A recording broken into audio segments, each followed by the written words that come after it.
these people subscribe to you? In the interlude, I'm going to do a little beatboxing. Sorry, did you finish? Yeah, sorry. Oh. I was just doing some interim beatboxing. Kip, talk Bible to me.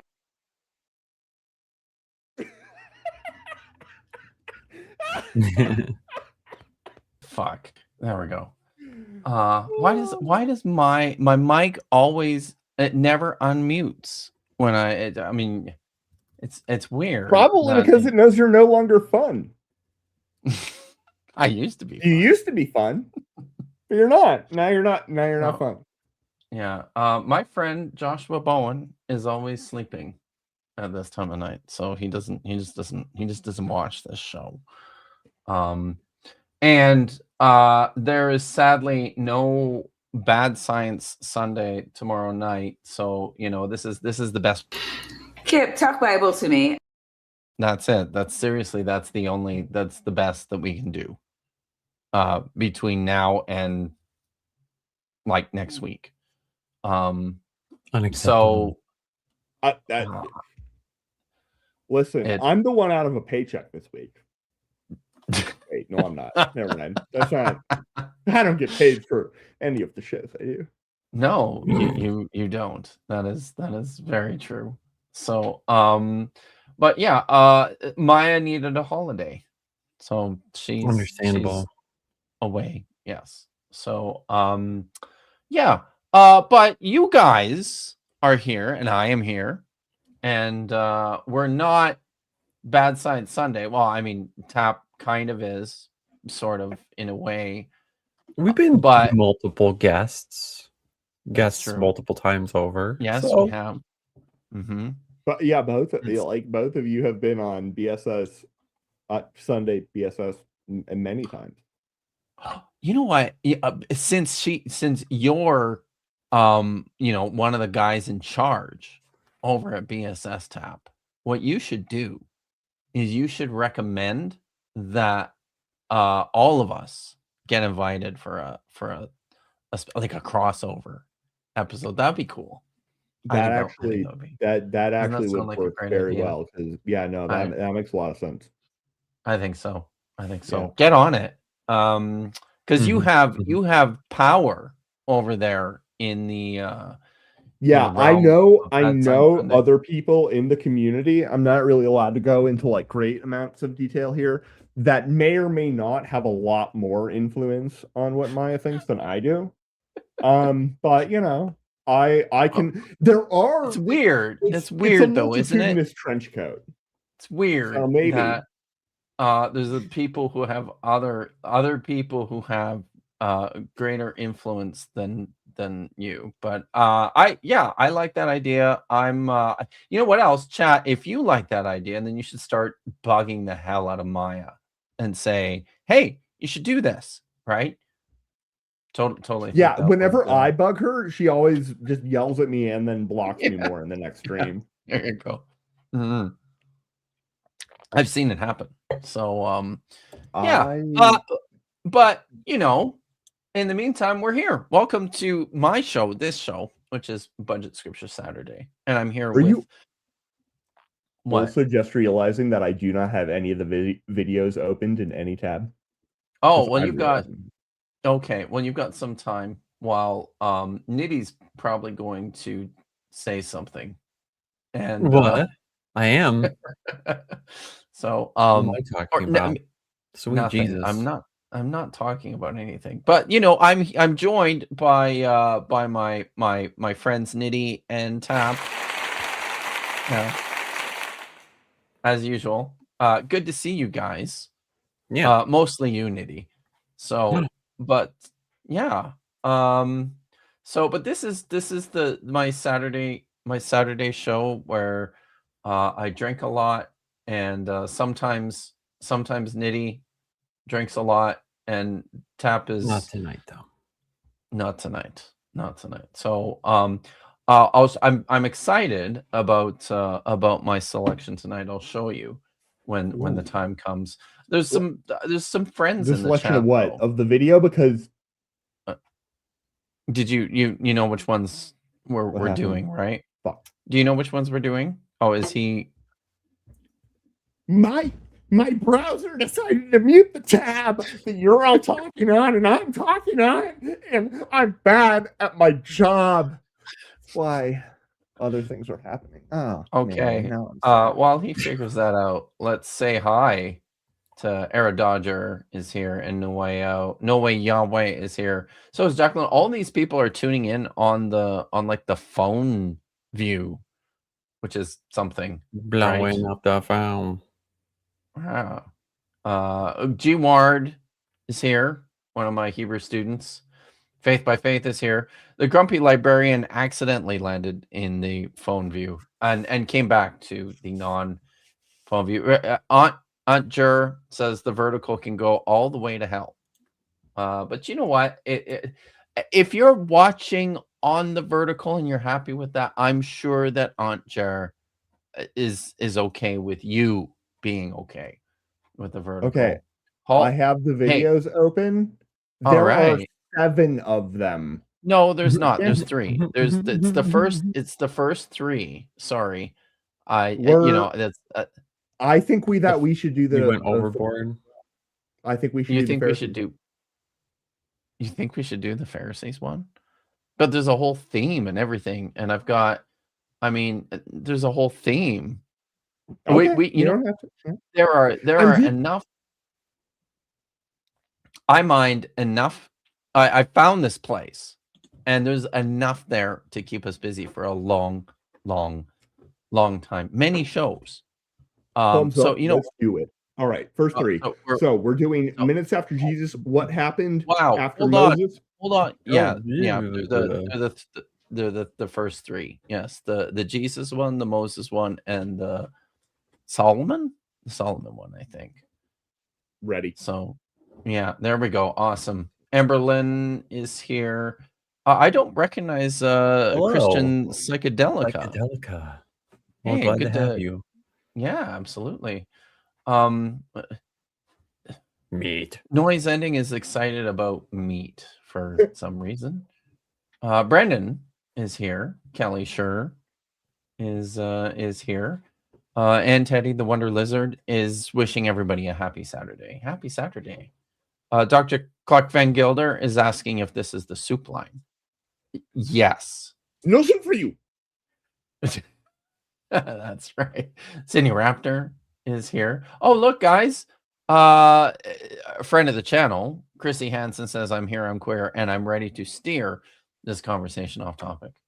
As she does. That's my job. She's good at that. Yeah. I was never here is here. Why are you buying clothes at the soup store? Misinterpretations. Marin is here, and she points out that all 3 of us have been on her show. Yeah. That's impossible. I don't make content. She did like a whole show with Vandy about astrophysics.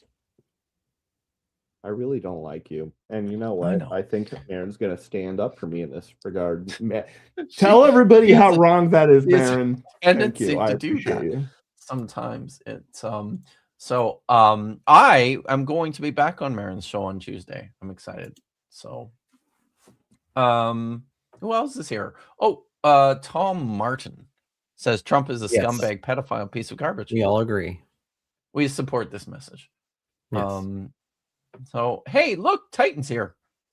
Yes, Maya loves being nagged. This is something we all have discovered. Tree Clam Tad says, I'm not bugging Maya. She will split my for $2. Yes. Good call.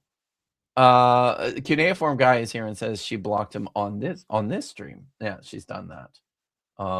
So Anarchic Fox is here. I think that's just about everyone. Hosa the Demon. The phone view is like Shrek is love and Shrek is life. Very good. Mind Phaser says I have 4K real estate. Vertical seems like so much wasted space. Yeah, that's true, right? It's like, what are you even doing? Oh my god, watching me in 4K. Yes, Flunkmeister, you are here. I'm wearing too much clothing for that. Look, That's why I'm wearing a flesh colored shirt. So, like, in a pinch, I can pretend I'm not wearing clothing. it's true. John Gooderham is here, as is My Unfinished Journey and Hypatia. Good to see everyone. Thank you for tuning in. So, we've got a video to watch. We have 3 to choose from. Oh, look, 4K is a lie. We have 3 to choose from. I need to put these up here, don't I? Guys, I made a discovery. And maybe before we look at the individual videos, go to the channel. I made a discovery. Oh, yeah. Today. So, this is... Kip fucking loves this channel. I love this channel. This The channel Bible. is called The Bible.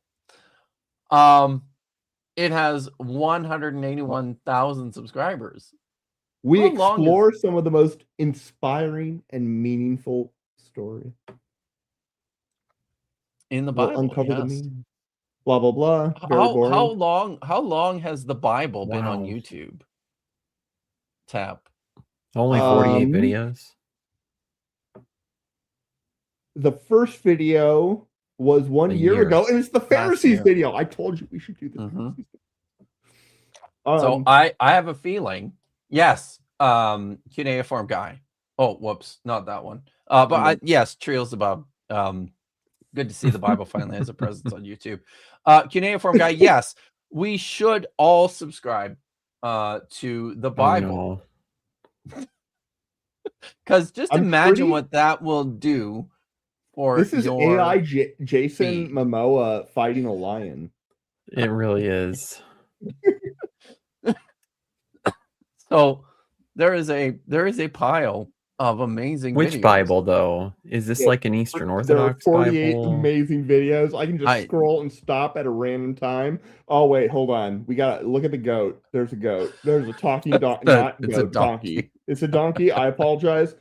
It's Balaam. Making an ass out of you. Yep. Oh, yes, he is. She's She's a female ass. So crazy. Is it the Bible official? I don't trust it. Is this a fish? That's not a fish. Fish don't have teeth. No. Except for sharks. The word fish is not taxonomically useful. Indeed. So I'm excited. I'm very excited about having discovered the Bible. So I've selected 3 videos and we will watch one of them tonight. And there I noticed a running theme in some of the content over at the Bible. Tap, what do we have? We've got AI. We've got, I think this is the running theme, frankly. I mean, maybe it wasn't the running theme you were going to mention, but when YouTube puts the AI logo, we've watched a lot of videos that are very clearly deserving of this mark that don't have this mark. It's true. It has to be blatant. According to the AI that is scanning this shit and yeah. Mm-hmm. But what we have here is the first video, minutes after Jesus died. 7 unbelievable things happened. According to the channel, Bible, which is the same channel for the next ones, 181,000 subscribers. This video from 11 months ago has 1.2 million views. Wow. Unbelievable. But yeah, really we got is. 7 unbelievable things. Write that down, chat. Write that down. Write it down. All right. So, Video and then video number 2. Video number 2. What happened after Moses died? 7.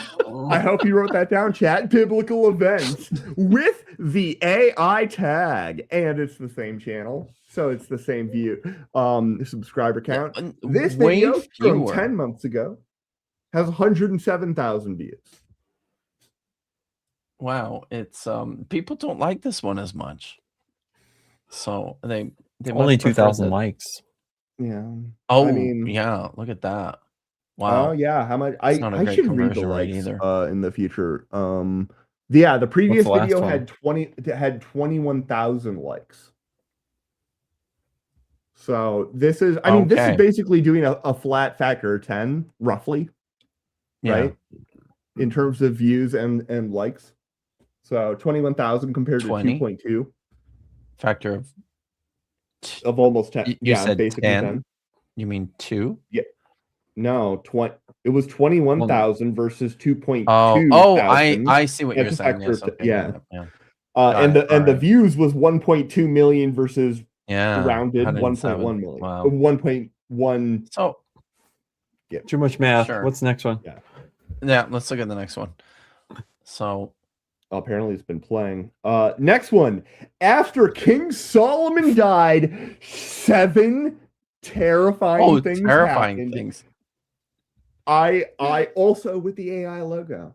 And this video from 3 months ago has 224,000 views. I think So what happened? I think part after King of Solomon I think part of the reason for the higher view count on this one than the Moses one is the thumbnail. We'll have to see if we can get a picture of the thumbnail. Do you want to? Hey, do you want to when we start the vote? Do you want to see if you can grab a picture of the thumbnail to show everyone? It's pretty hilarious. But yeah, so chat, that's what we have on offer.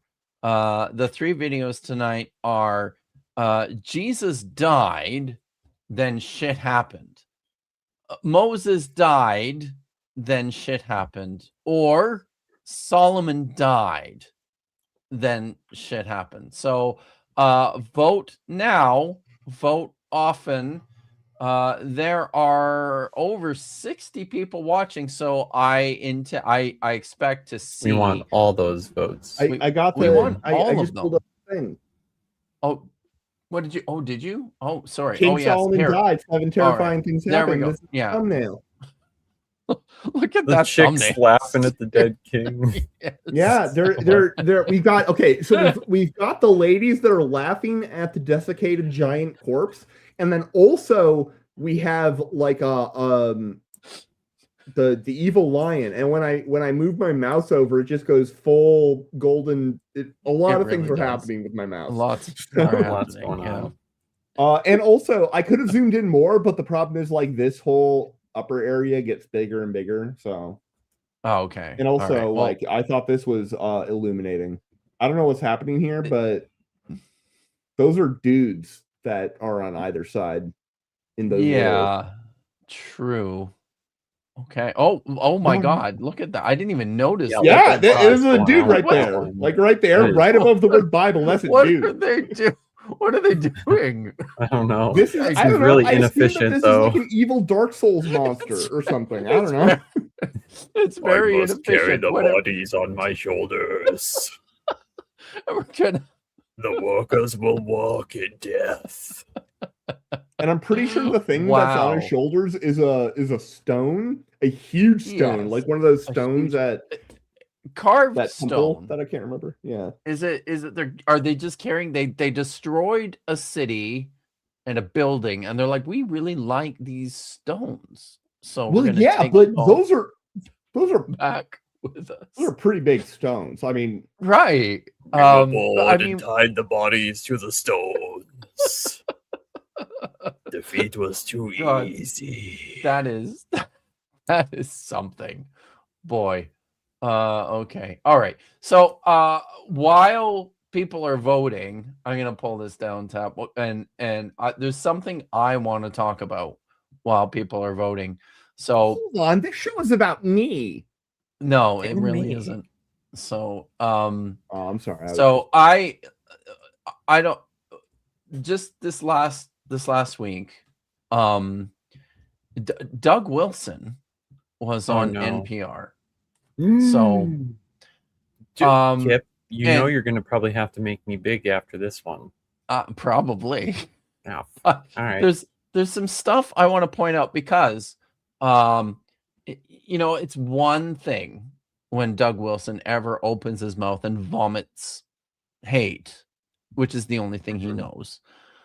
But then every now and then he actually will say stupid shit about the Bible, and and then I feel like I have to get involved. So I wanted to share this because this was kind of maddening.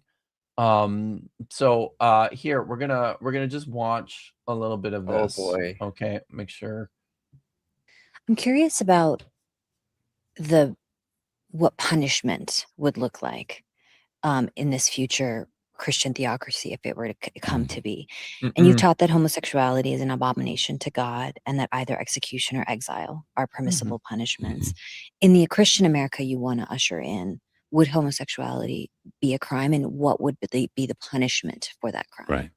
The punishment would vary depending on jurisdictions and whatnot. But when I say punishment, execution or exile, that first arose in a debate back in the 80s. There was a movement called Christian Reconstruction, and there were people arguing that the penalty, Old Testament penalties, ought to be executed. Period. Homosexuals need to be executed. Period. Old Testament, as in Old Testament penalties, like stoning. Yeah, stoning, right? And my argument was, no, wait. King Asa and King Jehoshaphat, both are recorded as basically shutting down the bathhouses. They exiled the homosexuals, and they didn't execute them. And so my argument was, execution is not the minimum penalty in the Old Testament. It's the maximum penalty. It's not It's not a. So, that makes it so much fucking better. So much better, right? It's way better. That he said that. But did you catch the rationale for that? That there wasn't one. King Asa and King Jehoshaphat. Yeah. Okay. So he's being challenged. He can't. First of all, he's an awful Christian apologist who's allergic to yes or no answers. Yes, and he is. Straight answers. And so when she asks, "Hey, are you going to go Old Testament for laws on people's sexual expression?" Well, you see, in the Bible, there's this one particular example where this happened. Oh, you mean yes? So, I see what you're saying. Yes, is what you mean. Just what you fucking mean. Yes. And it's like he's not excluding the possibility and probability that both are going to be are viable options, because he said at the start that the punishments can vary by jurisdiction. Where if exile is a minimum, he didn't exclude execution as a maximum sentence. He didn't even technically exclude it by jurisdiction as a minimum sentence. Well, right. So, and on top of this, here's the other thing. How exactly... How does someone prove their innocence when being accused of sodomy in private? How do you prove you're innocent? Bribery, typically. You literally can't. Good point. Yeah, that's if it's alleged that you committed a consensual act with someone in private, how could you prove you're innocent if no one else can give you like an alibi? Like, sure. I mean, all you can say, and presumably this is already true because the other person also doesn't want to get convicted of sodomy, that didn't happen. So probably both of you are like, that didn't happen. And the punishment and the actual act, if it happened or not, the correlation doesn't necessarily exist there. And it's horribly wrong. What can you really do to prove your innocence being accused of an act of sodomy in private? I don't know. Unless you want to carry a video camera of yourself at all times, I guess. Like, yeah, that's a good point. It's a good point. And so like, well, but so that's the other thing too, right? Is that anyone who doesn't meet a high enough arbitrary standard of heteronormativity, right? You're screwed. Like people have said throughout my young and adult life that I'm too effeminate, right? Now imagine imagine a community, sorry, with a high standard of heteronormativity among their young males, right? And then there's a couple like outlying people that aren't in the frat house, right? And they decide, a couple people just decide, oh, they must be the queers, right? Right. Like, what are those people supposed to do to defend themselves? Like, there is nothing, right? And I was beaten as a young man because of the sexuality of my parent. Okay, as if those kinds of sins can descend upon you, because generational sin is a real thing, right, Kip? So if your parents are queer, Apparently, there's a good chance that you'll be queer because you're part of the devil in them. So because you're a child of a queer person, you too might be queer, therefore you might face punishment. That fits in collective judgment ideologies too, right? The liberal parents' children can suffer because they can be influenced by the queerness or the liberalness of their parents, right? So we can't take the risk that those Canaanites in our land, right, start doing their terrible debaucheries. And that's the justification for being beaten as a minor by other minors. Because the attitude is, the parent's queer, kid could be queer, beat him up. That's what you get with these kind of purity test laws. Yeah. It's horrific. It is. It really is. I wanted to set my focus. Anja raises a good question here, because I don't know how much anybody paid attention to what he said, but he said that they expelled all the people from the bathhouses and implied that meant all the gay people. All the homosexuals. The homosexuals from the bathhouses. Are there bathhouses in the Bible? Yes. But bathhouse, does bathhouse doesn't mean that they're necessarily, no, certainly not. Right. I agree, but I also don't know. Is the term bathhouse used in the Bible? But wouldn't I think we should look at it, shouldn't we? Should we look at should we look at the text? Be inherently heterosexual? Like if the idea is he's cleared out the brothels, then let's take a look. He's dealt with a lot of straight people who were just engaged in sex acts with people engaged in sex acts. Israel. True. Yeah.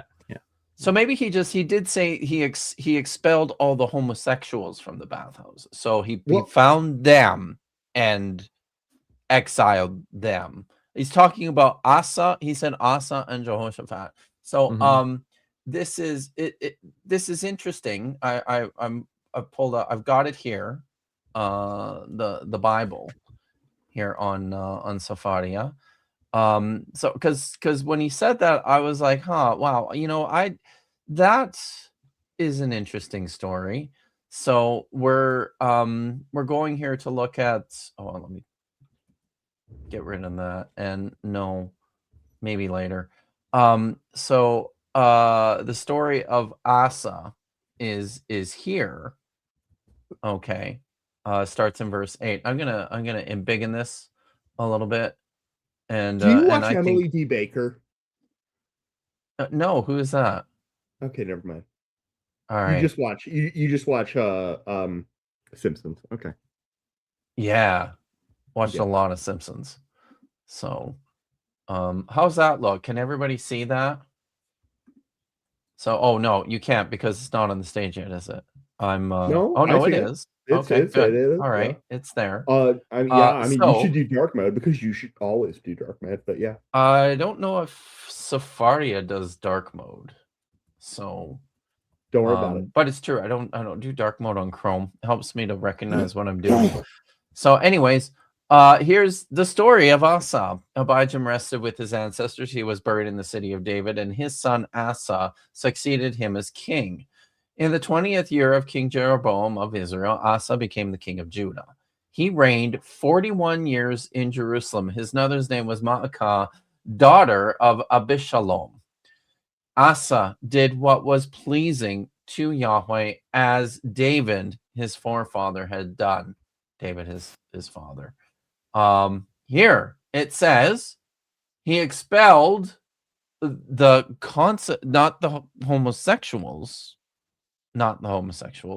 the consecrated workers he expelled from the land, and he removed all the idols that his ancestors had made.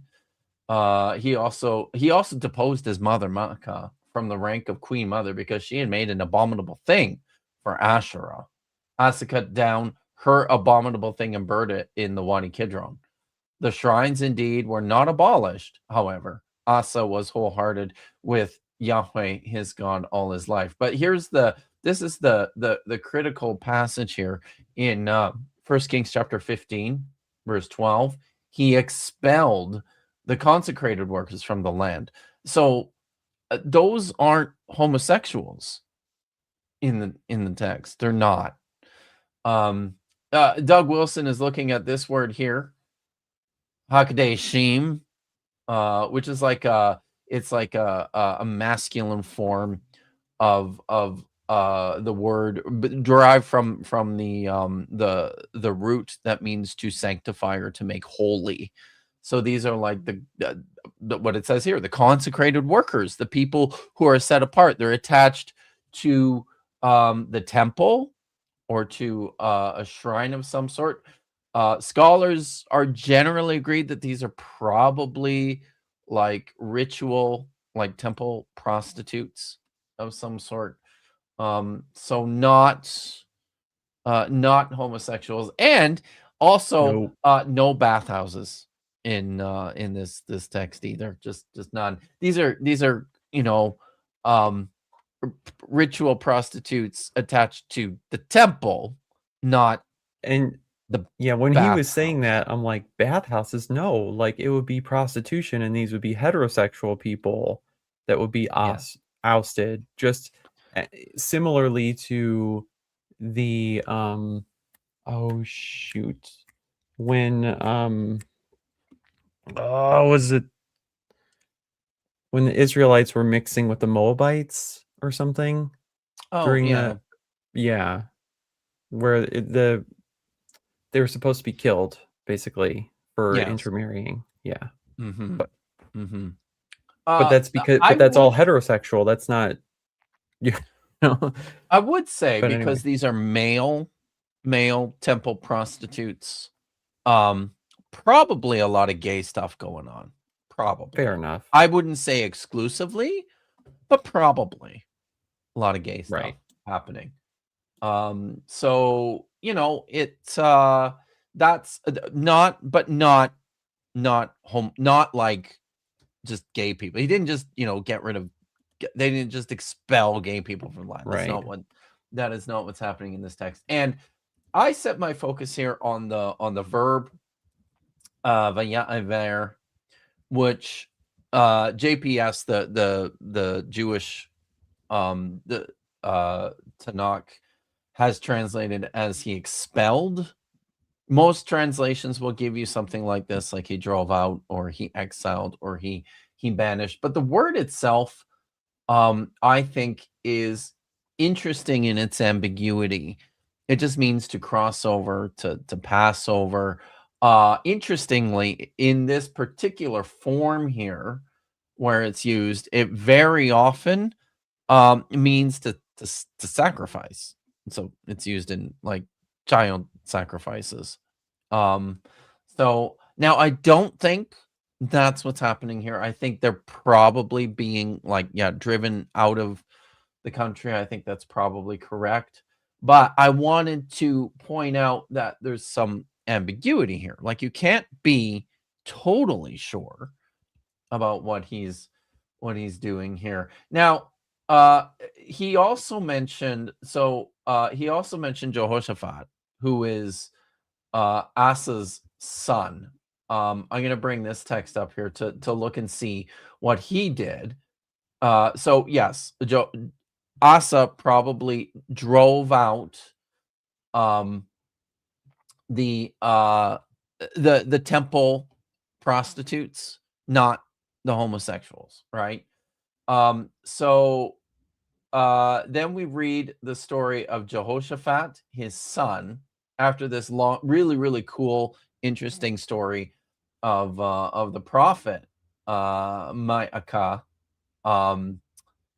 and Ahab and Jehoshaphat. So it's pretty fun. But now here it narrates the rule of Jehoshaphat, the son of Asa, had become the king of Judah in the 4th year of King Ahab of Israel. Jehoshaphat was 35 years old when he became king, and he reigned in Jerusalem for 25 years. His mother's name was Azubah, daughter of Shilhi. He followed closely in the way of his father Asa, and did not deviate from it, doing what was pleasing to Yahweh. However, the shrines did not cease to function. The people still sacrificed and offered at the shrines of the high places. Further, Jehoshaphat submitted to the king of Israel, which is bad, apparently. So it says, for the other events of Jehoshaphat's reign and the valor he displayed in battle, they are recorded in the annals of the king of Judah. But then there's this parenthetical statement here. He also stamped out the remaining consecrated workers, the remaining of the Kedoshim, who had survived in the land from the time of his father Asa. So Doug Wilson says that both Asa and Jehoshaphat drove out these, what he calls homosexuals, from the land. But this also is not quite what it says about Jehoshaphat. It says he stamped out, which could mean various things, I guess. And that's where I set my focus here on the verb, is be'erd. Interestingly, this word usually means to burn things. So I don't know. Did he just it says he be'ered them from the land. So he probably didn't burn them.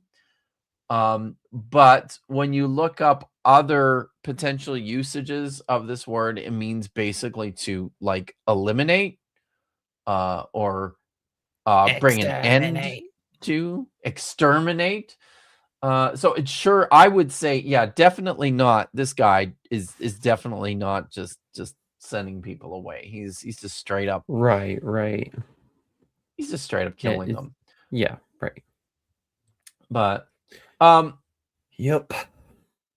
So but then this got me, like, I don't know if you guys know, but there's more.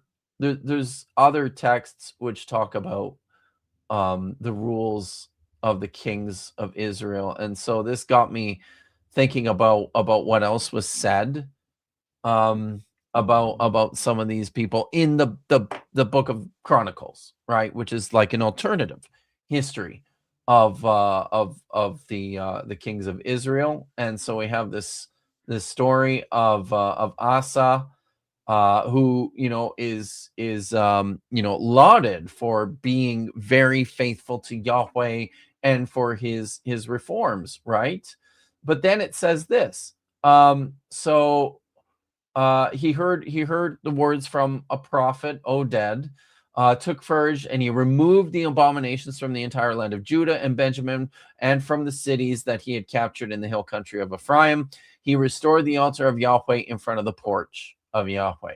He assembled all the people of Judah and Benjamin, and those of Ephraim, Manasseh, and Simeon, who sojourned among them. For many in Israel had thrown in their lot with him when they saw that Yahweh, his God, was with him.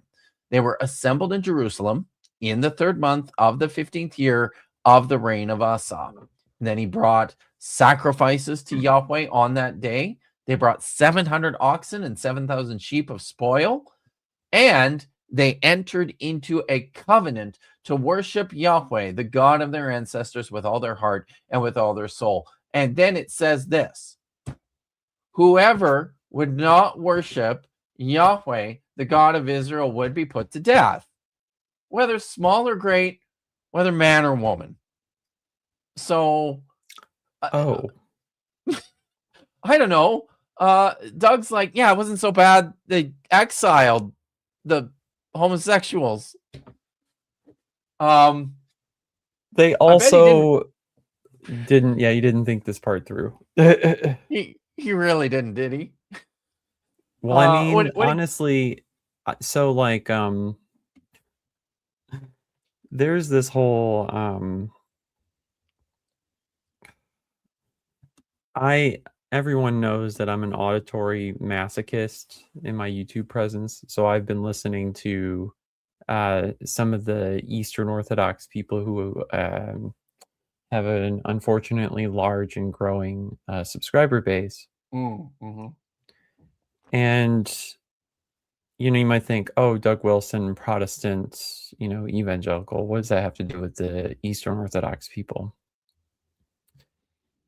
The online Eastern Orthodox people are interacting a lot more with Protestant American people. And they're not afraid to say what Doug Wilson is flirting with. The Eastern Orthodox guys Mm-hmm. and the evangelicals who are... The evangelicals, like Wilson on that NPR interview, is hedging around the execute, exile, hoity-toity. Let's not get to that very crucial point that Asa definitely would be down for blasphemy laws and exterminating all non-Christians. Now, the EO people put people on trains, put the Protestants on trains. They're leading people astray, put them on trains to the gulags. People in their chats are showing up now saying, this is a white Christian nation. White.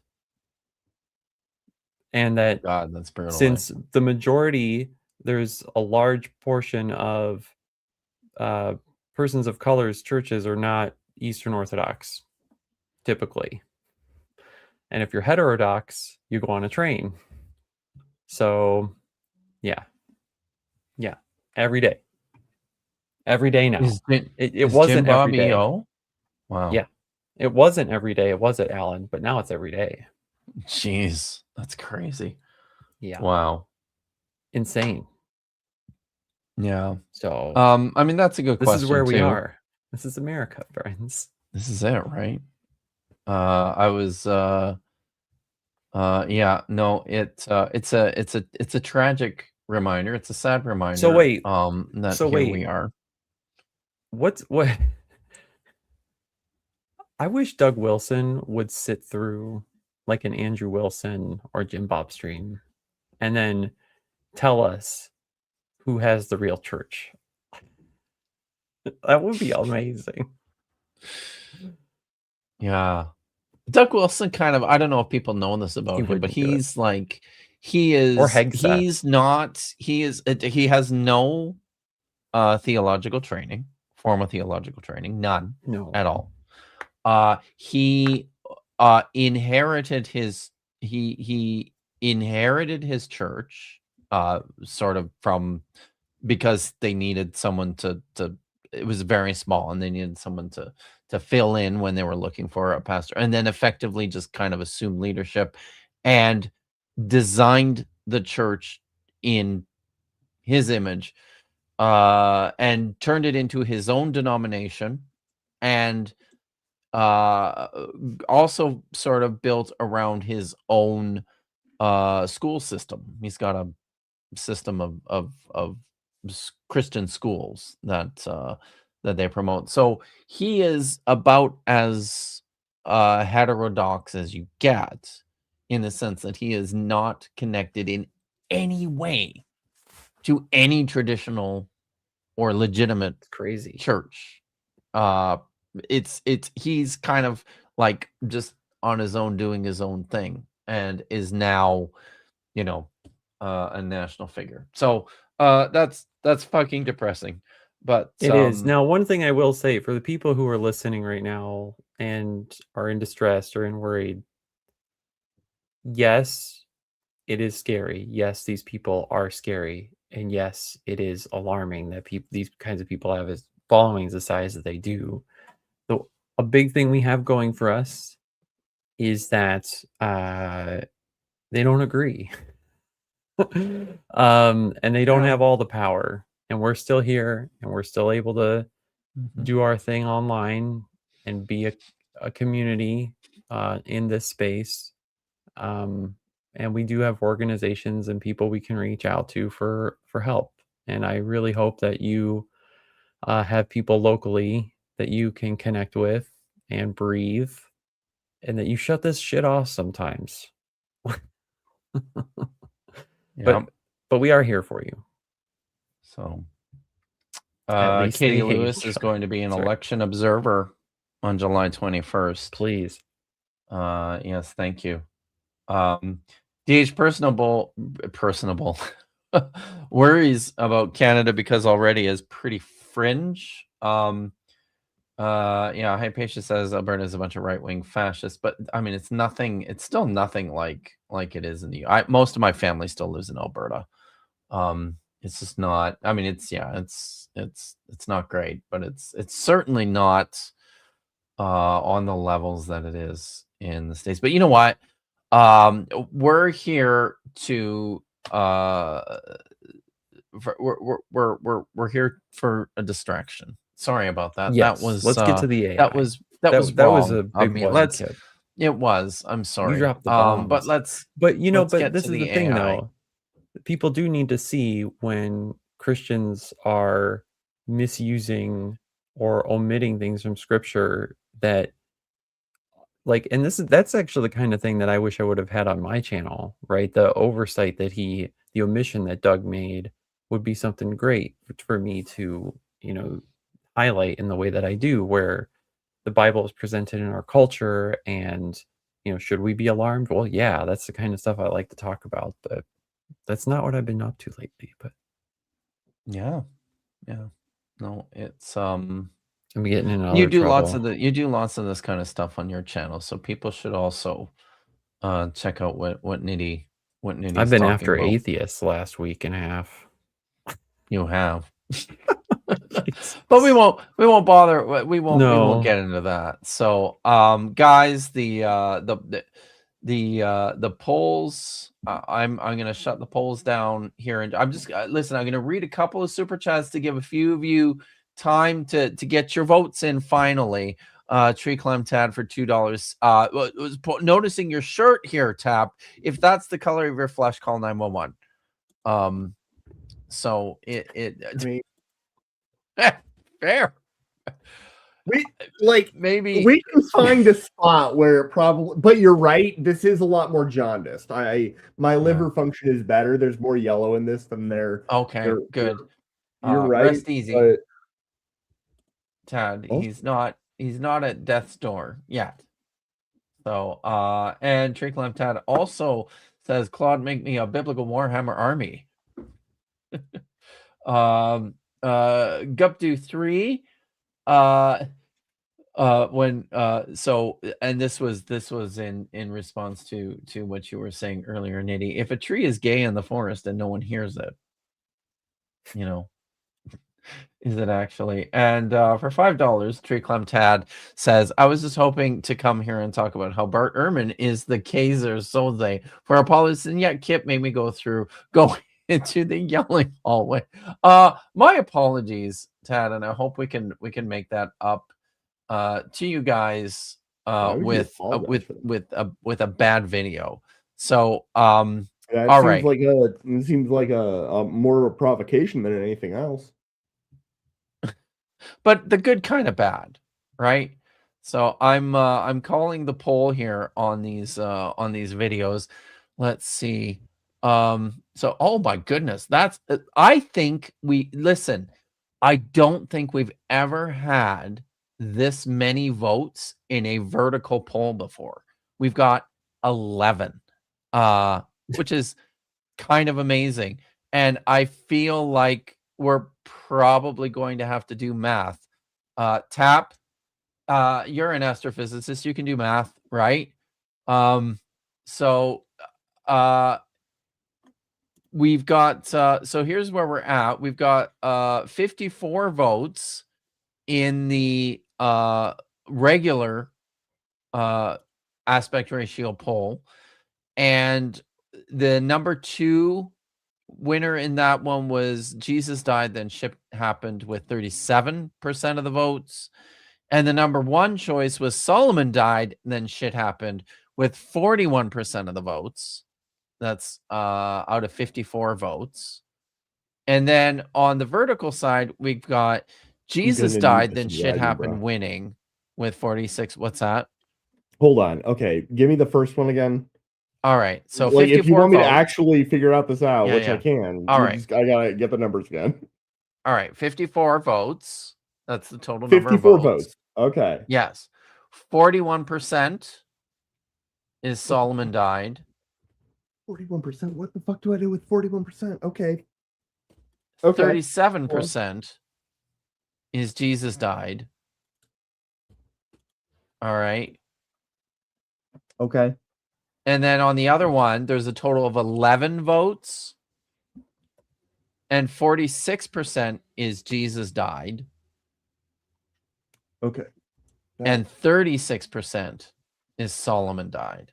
So we're trying to figure out between those two who the winner is. And I feel like probably it's very 36 close. versus 46, did you say? If there's only 11 votes, those are only going to be different by 1.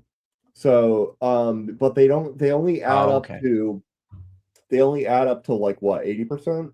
80%, 70%, I don't know. So there's still a couple of missing votes there, but only 3, I think. Whereas in the main poll, we have something that's at 41% out of 54 votes and something that's at 37% out of 54 so it's like 2 votes. Is that I think that's 2 or 1? Yeah, that is 2. Okay. 54, that's 4%. That's gonna be 2 votes. Wow. So I mean, it kind of looks like the Solomon one is won by a squeaker, is what I'm hearing. It sounds like it might have won by only 1 vote. Wild. That's wild, actually. But yeah, that is. So for the record, that's crazy. Yes. And like you're like, oh shit, we had to like break that down and like now I kind of want to like actually break it. I can do that actually. We can. I mean, we have the technology. Times 54 is 22.1, whereas so times 37. Well, because the problem is that the numbers that we're given are already rounded, so it makes it hard to do the exact math. But we can. Whereas that's exactly 20. So actually, this might only be. Is it only different by 1? What did I say? Might be off only by 1. No, that's 22 versus 20. It's 22 versus 20. So that's 2, and then but the other one that you gave, which was 46 versus 36 out of 11, that's only gonna be 1, because 11% is 0.90909090. So it's tied. It's a tie. It's a tie between the Jesus video and the Solomon video. No, it's not. One of them won by 1. On each poll, they won by 1, didn't they? No, on one of the polls they won by 2. On the bigger poll they won by 2. Oh, so whoever okay. won that poll won. Yeah. Okay. So it is all right. So it is, but it's still one vote. Do you know who I am and what I represent? You absolutely came here a little bit for the math. If you know I'm coming here, then I mean, yeah.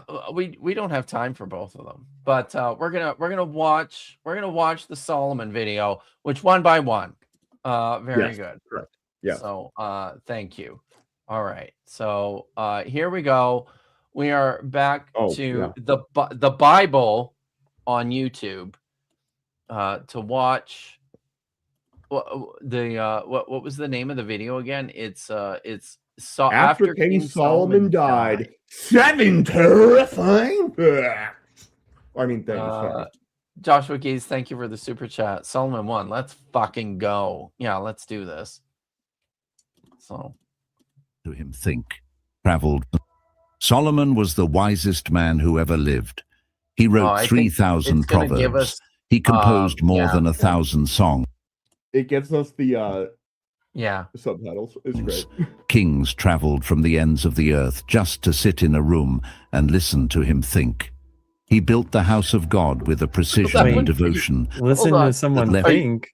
Yeah, that's what I was thinking. If you vocalize every single thought, then I guess people are hearing you think. But if you're just thinking, that's what I do. It's just think. Isn't that what these streams are? Exactly. This is my point. Everyone's just listening to us think. So hold on, before we continue, I gotta show you what I'm drinking tonight because I'm pretty excited about it. I'm drinking a Laugh It Up Fuzzball Hazy Pale Ale from Laugh It Up Fuzzball.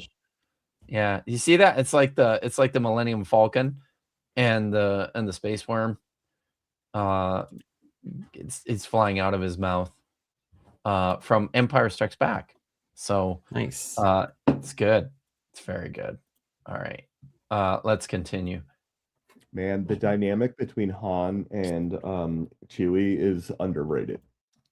It really is. How did you pull it off?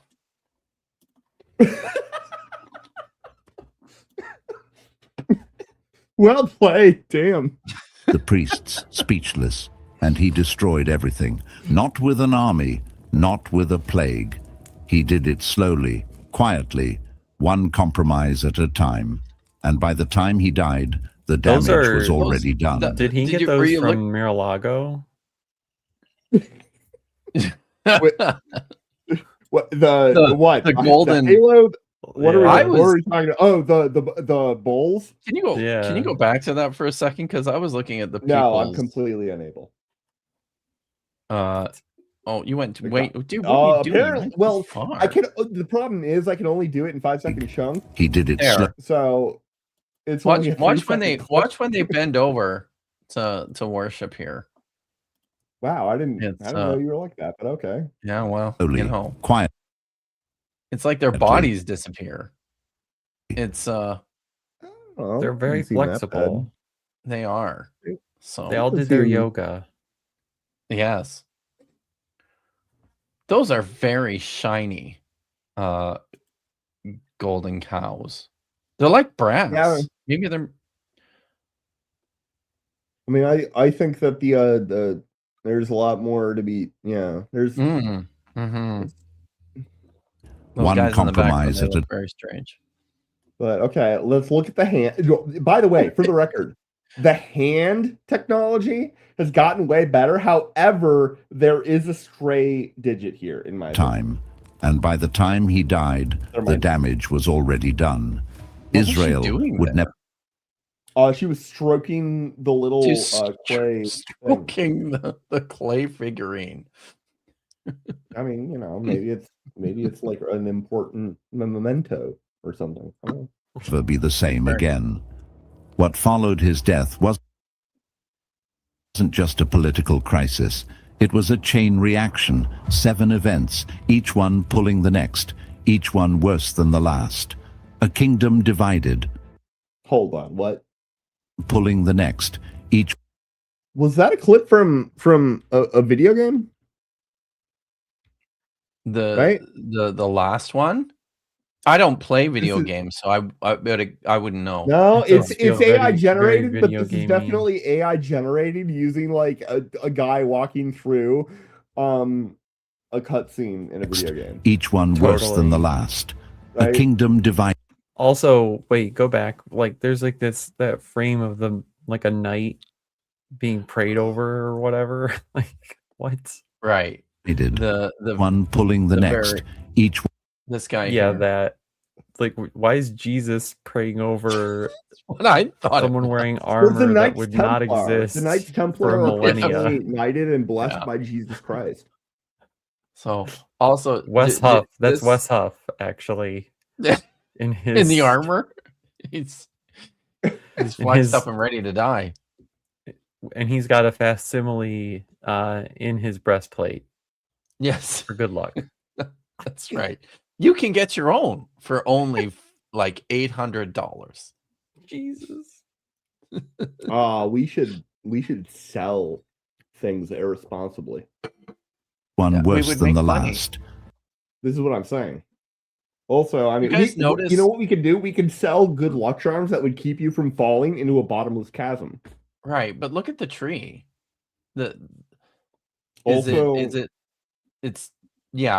have teeth? Is it like waiting to devour something? Yeah, it's like the Whomping Willow, but like it's supposed to be split like the Mount of Olives. I think it's supposed to be split like this bottomless chasm. What a mix match of really prophecy and imagery all in one go. For sure. All right. A kingdom. I'm pretty sure that given the size of what this tree is supposed to be, and given the size of this dude is a giant. Divided. Probably. A religion. The next, each one worse than the last. A kingdom divided, a religion corrupted, enemies rising, cities falling, and finally, the temple itself, the house of God, reduced to ash and rubble. Look at that. It's being soaked in molten gold. It is. It is. They decided to go totally like full Khal Drogo, killing Viserys Targaryen on this temple. Yeah. Most people know. All right, this isn't how like sunsets work. Yeah. Know the broad strokes. True. On a flat Earth, they do though. Isn't this how it works on a flat Earth? Oh. This is the closest thing to something consistent with what they say on a flat Earth. Does it work? No, nothing works on a flat Earth because it's all wrong. But like, yeah, it would look like this if reality looked like this, then it would look like this. Not a helpful sentence. I agree. The kingdom split. Israel went into exile. Babylon came. But what most people miss is how connected it all was. How one decision made in a royal bedroom carried 300 years of consequence. One decision. Why? Look, what you do with your toys is your business, but not to Yahweh. This is business. What is happening here, Kip? His clay figurines were tired after a long day of doing what clay figurines do. So he put them to bed in the royal bedroom. It says there. Why does he look so concerned, Kip? The toy industry was different then, Tap. I think it was. And yes, are they Buddhas? Yeah, okay. So for one, we are implicitly talking about like Near East kings and whatnot. Is this the kind of depiction that you would expect? No. Is it off by like Solomon's wives were actually waifu pillows?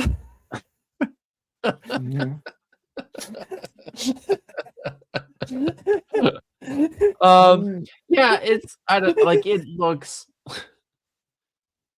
it looks very like Southeast Asian to me, and not so much Southwest Asian, right? Yeah. So it's could be like I could be wrong. Kip is less likely to be wrong. Solomon's wife made in a royal bedroom carried 300 years of consequence. And that's why you never, that's why you gotta be careful and always use something with a flanged base. How a king who asked God for wisdom ended up building altars to demons. This isn't just ancient history, it's a pattern, and once you see it, you'll recognize it everywhere. 7 events, one unbroken. Everyone. Hold on. What is this? What is this wedge-shaped core of darkness? To quote Virginia Woolf. I do not know.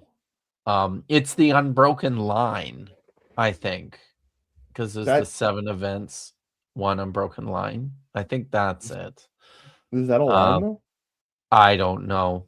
But I mean, Nitty's right though. You'll recognize it. It's all about encouraging your pareidolia. Hold on. The channel theme. If we do a finger audit of what's on screen, this doesn't pass. Oh yeah, that is. Oh my! The fingers are going in multiple directions too, aren't they?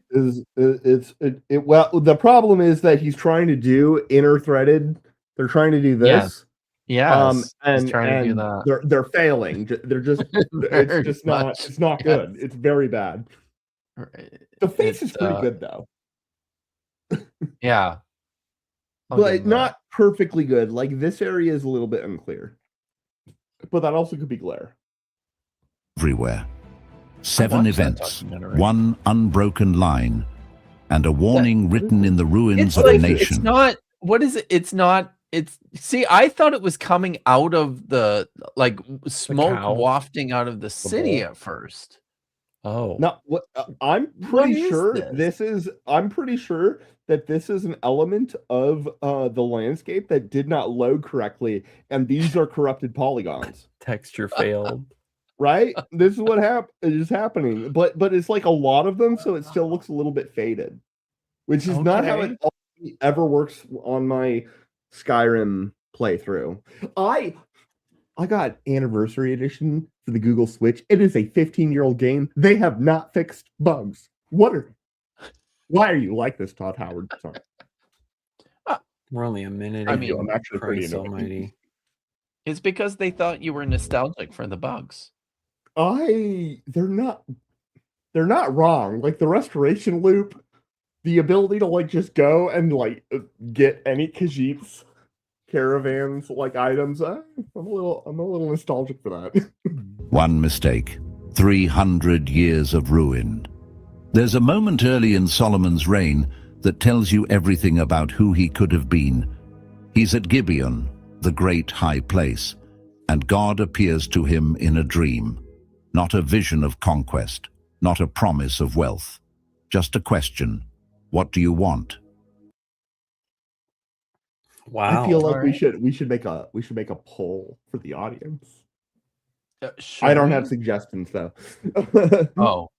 Mostly I also pause because you should pause it. Do it on. Well, here's the thing. What do they bring up? Thing, right? Where there's a collision of modern senses of justice, accountability, right?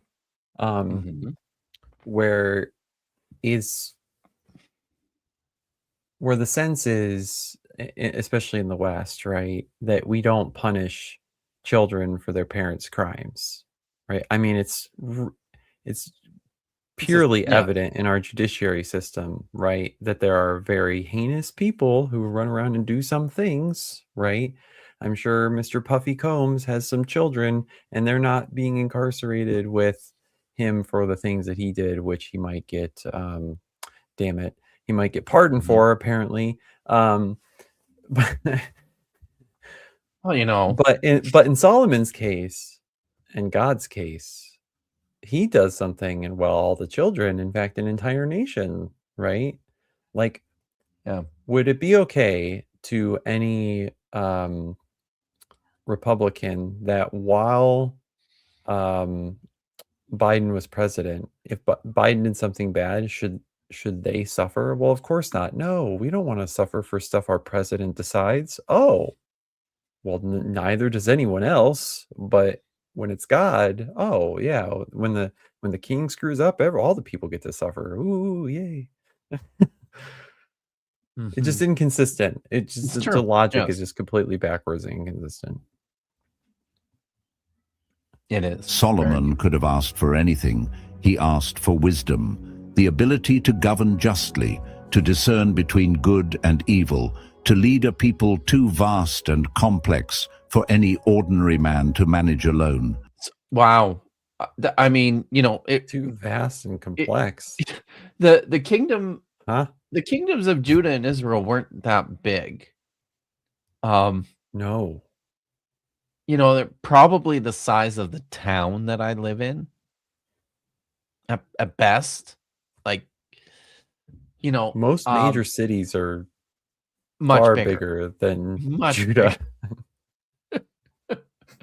So that's quite a statement. The complex and vast. Wow. What was the population of Judah? Of Judah itself? Or what is the comparison that you're making? What are you comparing it to? Whatever body probably, you guys are implicitly discussing. Like 100,000 people lived in the area at the time. So it was like Boulder, Colorado. Yeah, right. When that's true, either when the students are there or when they're not there, because it changes by 20,000 or 30,000, which tells you that it's not that big a number, right? Yeah. Yeah. And God was so moved by that request, so genuinely pleased, that he gave Solomon wisdom and everything else: riches, honor, length of days, the full inheritance of a king who had chosen rightly. 1 King. So after this point, did he ever make a mistake? Solomon? I mean, genuine, right? By whose measure? Right. I mean, the Bible, the Deuteronomist, that's a good question, I guess, talks about some things that Solomon did that are pretty terrible. Such as? Well, there's this. Go ahead, Nady. Well, in the law, though, it says you don't want a king that will do the things that Solomon got to do. So there's an internal tension in the text itself where why would God warn a nation against having a king that he creates, right? He warns the nation against having a king like the one that he himself creates. Why do that? It literally does not make sense, right? It's like, I don't want you to have a king that is like this. Hang on a second. When your king does just the right thing, I'm going to make him exactly that. Yeah. So I was going to say, I mean, this is, I mean, it's literature, right? Like this is all. Right. Yeah. So if you are taking the text in a straightforward, like as if it's just telling straightforward history and reading it from start to finish, in the book of Deuteronomy, chapter 17 and 18, it talks about what sort of a ruler is fit to govern Israel. And those restrictions are repeated when Samuel warns the people about installing a king just before they anoint Saul, and then repeated again in the story of Solomon. So I mean, it's a trope, right? And you're right, yeah. Like it keeps happening, even though the law is pretty clear. So but I think also that's probably part of the point is for, from a straightforward reading of the text, because that's how back before I understood how biblical criticism worked, that's how I used to read the text, right? Was like, what a bunch of dummies to not notice all this stuff in the law. No wonder all this bad stuff happened. I just read the just read the rules. That's all you have to do. Get good, people. Come yes, on. Get good. Why is it not playing? I'm pressing the button. And but here's chapter the thing. 3, verse 12. Someone in the chat said that, well, Solomon married women from people that were forbidden. And just to be clear, and you're probably going to agree with this, Kip, married is going to be used in a very loose sense there. It's only going to be married in he acquired them and did the thing with them. But that's how it worked. Yeah, and that's marriage. That's not, wow, exactly. You're so beautiful. Let's have a long and deep and positive consensual relationship with one another. Yeah, no, that's not what we mean by marry, friends. It certainly isn't. That is correct. So, by the way, thank you to the Weasels for gifting 5 Kip Davis memberships, and I even know who those went to, so I can tell you. I'll tell you who they went to. They went to Thylacolian Kennedy. Thylacolian Kennedy 7. Missing 7, Jot and Tittle. Yeah. That's a great name. That's a great name. Missing Jot and Tittle is a great name. Right? Babadoo 0. Geraldo Freedom. And Captain Hammer Corporate Tool is also a pretty good name. Yeah, it's a pretty good name. Thank you, Tap, and welcome everybody to the fold. So, I would say enjoy your weasels, nitties, and vaginas, but that's the wrong channel. We're in the wrong place for that. We don't have those things here. So, yeah, unfortunately. So, okay. Press play. God tells him, I will give you a wise and discerning heart, so that there will never have been anyone like you, nor will there ever be. No one. If you're going to give somebody like epic, excellent wisdom, why would you forbid it from all other people? Why are you like this? That is where the story should have ended. A young king, humble before God, entrusted with more than any man before him. But it didn't end there. The temple he built was extraordinary. 7 years of construction. The ark carried in. You guys ever watch those videos of the people that do the dances at the coffins? No. Oh. Sorry. I'm gonna have to find one now. I'm sorry. Oh dear. But okay. This is a meme. I'm not making this up. This is like an established meme already. So, yeah. The cloud of God's presence filling the house. I think Bitcore's raises a good question of why should the story have ended there? But thanks AI for writing this script for us. Right. So thick the priests couldn't stand to minister.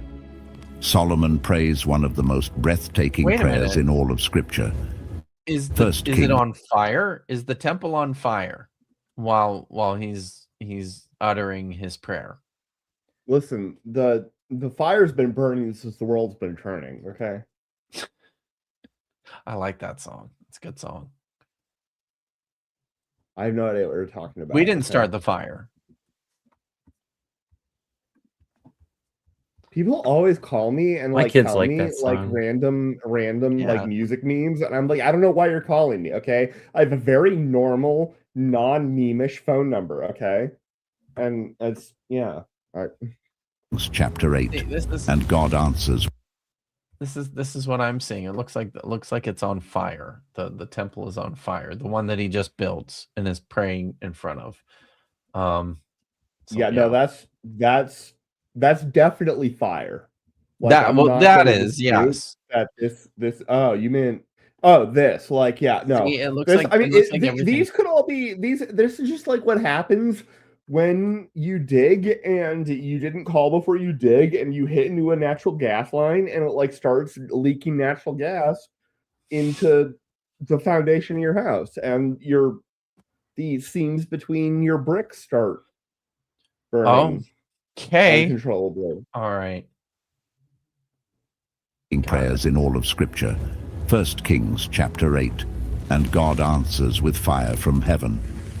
For a moment, everybody's like, "I'll get the fuck out of here." Except for the one guy. The one guy God answers with fire from heaven. For a moment, everything is aligned. The covenant is honored. The presence is real. The kingdom is whole. And then, slowly, almost imperceptibly, things begin to shift. Deuteronomy chapter 17 had been specific. The Torah laid out the rules for any future king of Israel. Guys, Deuteronomy. Okay, this I'm is sorry. what we're reading here. I don't read the language that this is trying to be, but I'm pretty sure there are at most 3 characters represented, possibly only 2. Depending on how you interpret the handwriting, it could be only 2. And honestly, depending on how you interpret the handwriting, it could be only 1, and they were just very inconsistent. I also do not read this language. I recognize at best 3 or 4 actual Hebrew letters in this. Okay, but if you give grace for horrible penmanship, then how many do you recognize? It's got to be a lot more, because the penmanship is lovely, though. It's you can have crisp but wrong penmanship. Okay. Okay, I don't know.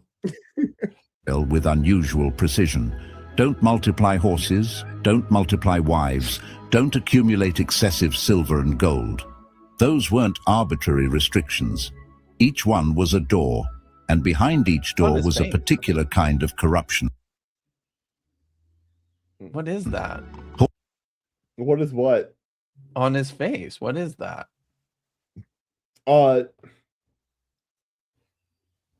It's like a tragedy tear legion of wisdom. This is where all the wisdom metastasizes on his face.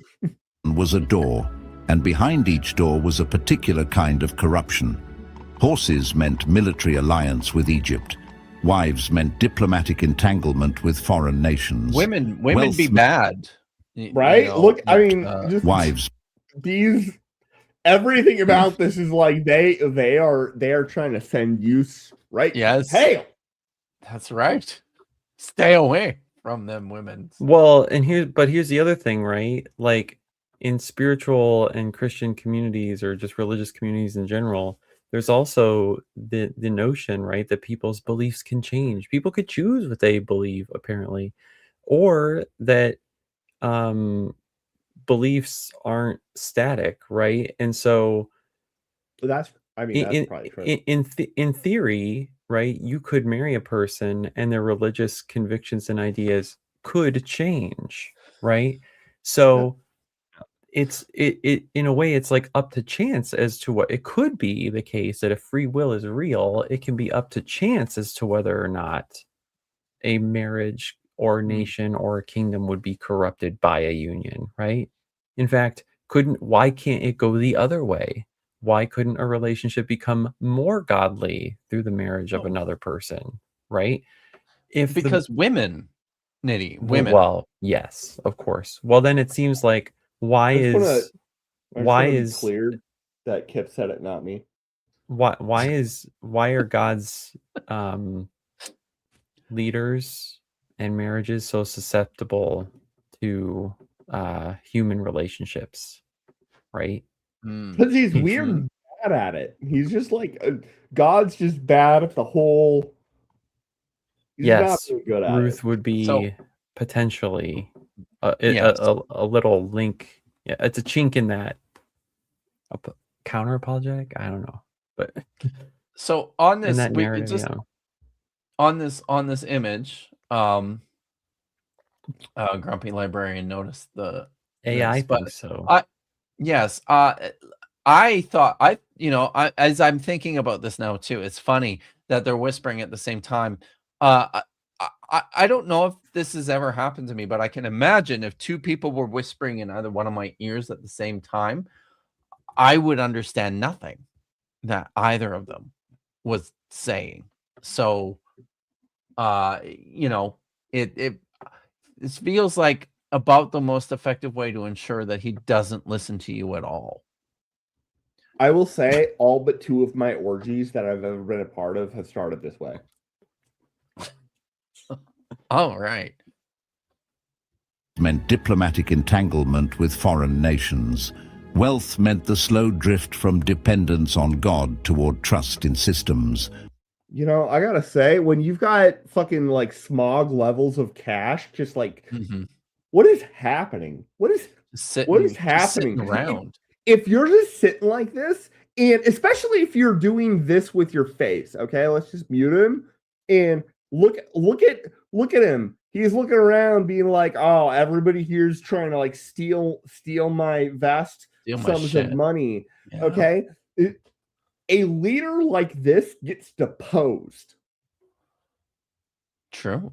Yes, that's often that has often happened. Also, this looks like a floppy coin. I think that coin right there is floppy. Don't forget to unmute it before you press play again. In systems, Solomon walked through every door, 700 wives. I love it when they all move at the same time, eh? In unison. Yep. I like the man's beard. I feel like him and I have gotten, have got something. Yes. Tap has found his muse, his doppelganger, his And I mean, okay, this guy looks like maybe he might be like if Rasputin accidentally or on purpose like possessed Solomon. I'm just 300 concubines, 1,000 women from nations God had explicitly warned against: Moabites, Ammonites, Edomites. Did he marry any Jewish women? Well, none of these women look Jewish, right? No, like, but they don't. Also, I mean, in do you think all Jews look alike, Tap? I think that back then they didn't look like this, and back then they looked, in the context of this video, alike. Yes, I will say that, even though I know it sounds bad. There were no. This was pre-Judaism, so there were no Jewish women at the time of Solomon. But I will point out that at the time, if you were a king, it's all the same to you, or a ruler of some sort, then your marriages were all to other like tribes and nations, because that's how alliances were forged. And also that's how you don't fall into the trap that the Habsburgs fell into, and also the Ptolemies. Yes. Like, what the hell, Ptolemies? Come on. Exactly. Sidonians, Hittites, political arrangements, alliances. No, there were no Hittites by the time that Solomon was king. The Hittites were gone by the 11th century BC, so like 100 years before. They were like those pesky Karazites. They were still there, Kip. Okay. Killed in bedchambers, and each woman brought her gods with her. Are all the gods horses? Yeah, there we go. They're just, they're just different horses made of different materials. That's. I mean, it could be horse day for the harem introduction, like schedule, right? Like maybe so Solomon Our here, he had like what, like 900 wives, 700, something like that. 700 wives and 300 concubines. Maybe that was a per year sort of deal. And are we sure that what we're looking at is the schedule that is logistically required to support that? It's horse day, horse god. Are we sure that Solomon wasn't just marrying a bunch of Protestants? Because like every Protestant is actually like just a little bit different from each other, right? And so that's a different god. Sorry, that's it. That's fair. No, it's good. Right. But to think of it though, right? Colloquially, because if I'm being silly with how sloppy the logic was, the language was in the video, where it said each one brought their gods, right? Really? There were 700 different gods in the region? No, of course not, right? It's like, yeah, anyway. For a while, Solomon kept the two worlds separate. He still worshipped at the temple. He still wrote Psalms and Proverbs. So he's writing the book of Proverbs, guys. Yeah. If you didn't know, we know this because he wrote it in Roman characters at the top of his scroll. He was like, I don't know if any of you guys have written a book, but the way that everybody starts writing a book is they go, this book is called Proverbs. Chapter 1. That is how I started writing my most recent fan fiction with the help of ChatGPT. Yeah, but he didn't have ChatGPT. And what a loser. Should not do that. That's he still governed with a brilliance that drew rulers from distant nations, including a queen from Sheba who came to test his wisdom and left speechless. But 1 Kings chapter 11 verse 4 says something that should stop every reader cold. As Solomon grew old, his wives turned his heart. Just like touching the I was 4 pages away from 1 Kings chapter 11 verse 4. It's a sign. Right? Clearly. What does it say? It says as Solomon grew old. As Solomon grew old, his wives turned his heart after other gods, and his heart was not fully devoted to the Lord his God as the heart of David his father had been. Which means clearly, if he's the like most wise person in the world, like that wasn't good enough. That's like Ben Affleck, Solomon. That really is. Yeah, but this Ben is Affleck, canon. Solomon. Okay, I mean sometimes like George Lucas just writes crap, and you're stuck with it forever. In this case, true.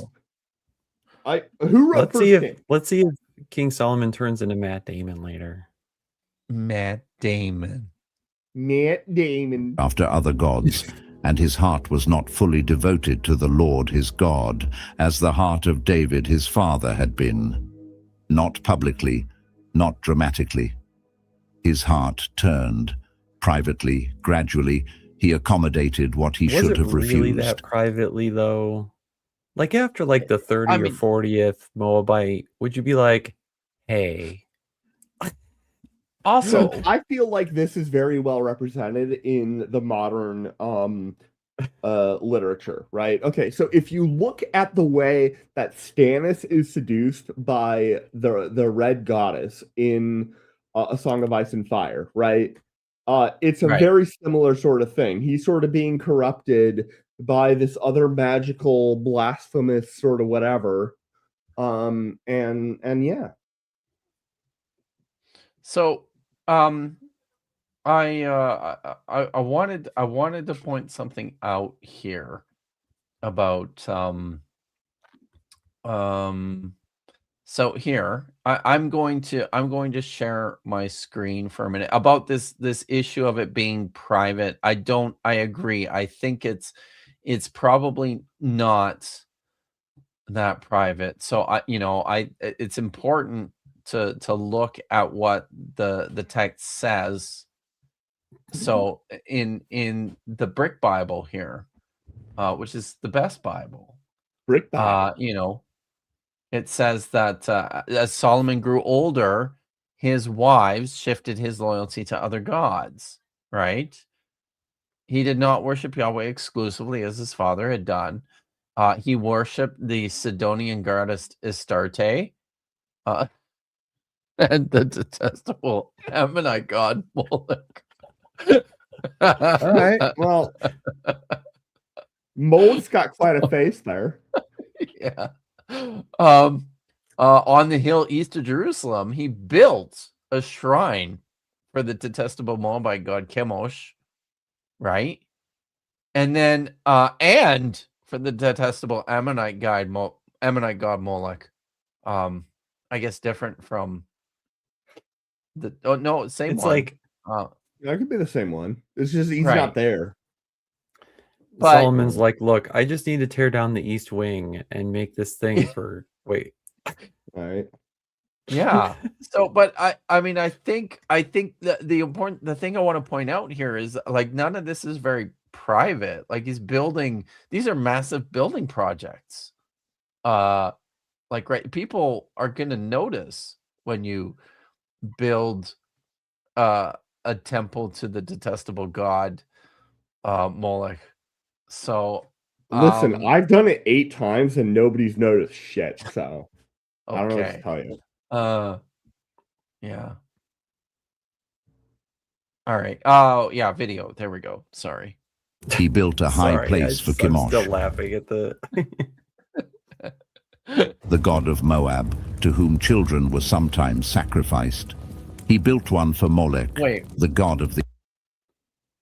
He said children were I know why he said children were sometimes sacrificed to the god Chemosh, because there's that story in 2 Kings chapter 3 about the king of Moab sacrificing his son to Chemosh, and it worked. Importantly, Ain't that a thing? Yeah. That's now like, I want to go get my I Legos feel and like build when a I temple. went back, Hang on a second. You're gonna I'll go be right get back. your Legos. Oh, Nitty's going to build a temple with his Legos. All right. This sounds fun. Because when I like went back and read like the Bible stories as an adult, I was like, wait, hold on. Just like Right. phenomenologically and empirically speaking, these things all seem to be kind of working. Also, Sure. a lot of this either doesn't make sense or makes a way like. Have you read Genesis? It's very clear. Like there are like 8 stories. I don't know about 8, but there are several stories that are just like repeated. And then, especially in the rest of the Pentateuch, there are stories that are just straight up repeated. And it's like, Is Nitty gonna pass his Lego kids through the fires when he builds? Did you say kids or kits? Well, I'm just reading what's on the screen here. Yeah, but though, I mean, it's one of those things that I would accidentally do because, you know, I'm one of those people that downloaded the Killable Children mod for Skyrim. Oh, okay. Got it. Yeah. Children were sometimes sacrificed. See, and this is why, right there. I'm trying to like role play hardcore for real. Okay. He built one for Molech, the god of the Ammonites. In Skyrim, the closest example is probably not Molech, it's Moleg Bal, but like... And he allowed worship that should never have touched... There are 2 versions of this stream for those people who are watching on their phones as opposed to their computers. I'm told that sometimes they prefer a different aspect ratio for the for what's taking place. So that's why Petite Flower is 5259. If you are dissatisfied with your aspect ratio, there is a link in the description for you to look at the other one. The land of Israel to take root on the hills outside Jerusalem. This is what makes Solomon's failure so devastating. He didn't abandon God in rebellion. He added to God. He kept the temple standing while building shrines beside it. Is this what the side of the temple looks like? No, probably. I don't think so. I mean, I guess the temple got not destroyed, right? It did, so we don't know. But it doesn't seem likely that this is what it looked like on the outside. Yeah. He maintained the form of covenant faithfulness while hollowing out its interior. What leaders tolerate in private, nations eventually inherit in public. The division that would shatter Israel after his death wasn't waiting for Rehoboam to make a bad speech. It was already forming, in the silent consent of a king who knew better, chose differently, and never fully turned back. The kingdom broke in one day. Before Solomon's body was cold, God... I gotta pause because, like, if I don't pause... Yeah. It does feel like this video requires you to have some background information. This is literally your job, Kip. True, but I mean, the viewer, it sounds like it's expecting the viewer to have some background information to the video before watching the video. That's a completely foreign concept to me, because mostly on BSS, on the Sunday BSS, right, like a lack of background information is almost always going to be healthier for the victim. Right. I have somebody did ask me a question, Dr. Turtlegate. I have a serious Bible question for you. Did the first temple actually exist, or was it a literary fiction? I would say it almost certainly existed, in large part because the way this works in antiquity is sacred spaces are like sacred for extended long periods of time. So one of the things that we see is that when a temple is destroyed, a new one is built on top of it. So the city of Jerusalem had been there for, thousands of years.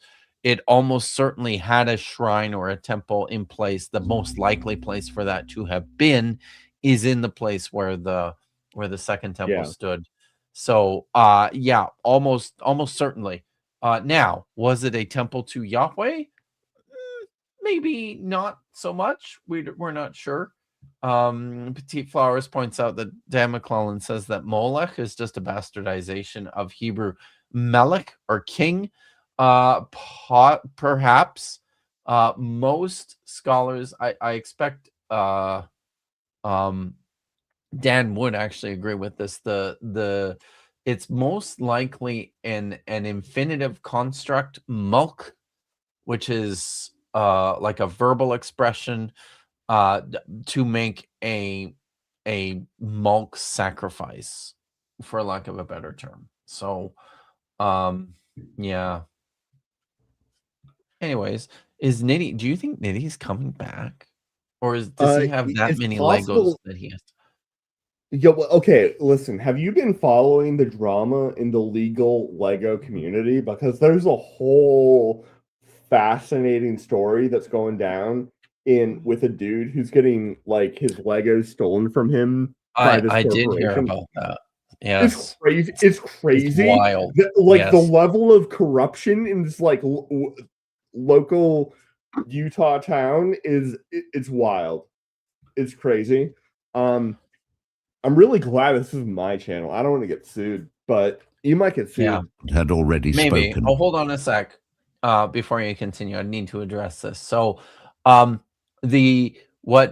Dan is saying, what you're probably thinking of is what he's getting at is that the verb, it's almost certainly a verb to make this type of offering, but it's derived from the same root as the root for the word king. And probably as a result, or because this was an offering, like a royal offering of some sort, something that kings were obligated to perform, not necessarily the rank and file among the Israelite population. So, all right, you can press play now. Why are you not playing? There was a prophet named Ahijah from Shiloh, the old city where the ark had once rested. One day he found Jeroboam on a road outside Jerusalem. Jeroboam was one of Solomon's own officials, a capable man, an overseer of the labor force from the house of Joseph. He had no reason to expect what was coming. You know, a slave driver, essentially. That's what I have always understood. I've only heard the term overseer in my education, in the context of like the very, very bad guys, in antebellum South plantations. Yeah. Right? Ahijah took off his new cloak and he tore it. Hold on, what the hell is that? We gotta go back. We gotta go back. We gotta go back. Was coming. Look at that. Is that a scroll or is that a cloak? Because I'm pretty sure that was originally intended to be. Also, what's happening in the background? That's what I was wondering. I'm like, what? It's like. I should not do that too fast because people don't okay. like it. Also, this guy looks concerned, terrified. Even though he's right, like even though he's smeared out, he still looks terrified. Right? It's probably because of what's happening above his head. I'm guessing is why he's terrified. I mean, let it go. I'm going forward. Oh wait, no, I'm not. I'm going backward. Sorry. Boom, boom, boom. Oh. But press. And now he's like, what is going on? Whereas we got like, I don't know, this dude. He's it's oh my, and it's like that. Also, I'm pretty sure there's some problem with his dentistry here. I think he has. I think his lower teeth. He's got way too many of. Yeah, the lower teeth. It looks like too many. So, oh hey, look, we got a Reed raid. Welcome, Mark Reed, and your friends. Maybe the Reed raid will compensate for our randomly missing co-host. That fair. So we're watching, for those of you who just arrived, a video on all the terrible things that happened after Solomon died. It's been mostly he just got like different rooms that he used his awesome crown and robes in. It didn't seem that bad for Solomon, honestly. Not so bad, yeah. Cloak, and he tore it. 12 pieces, one for each tribe of Israel. Then he handed 10 of them to Jeroboam. That's one piece. The other one's that's Jeroboam. Them down, I guess. Yeah. All right. 1 Kings chapter 11, verse 31. Take 10 pieces for yourself, for this is what the Lord, the God of Israel, says.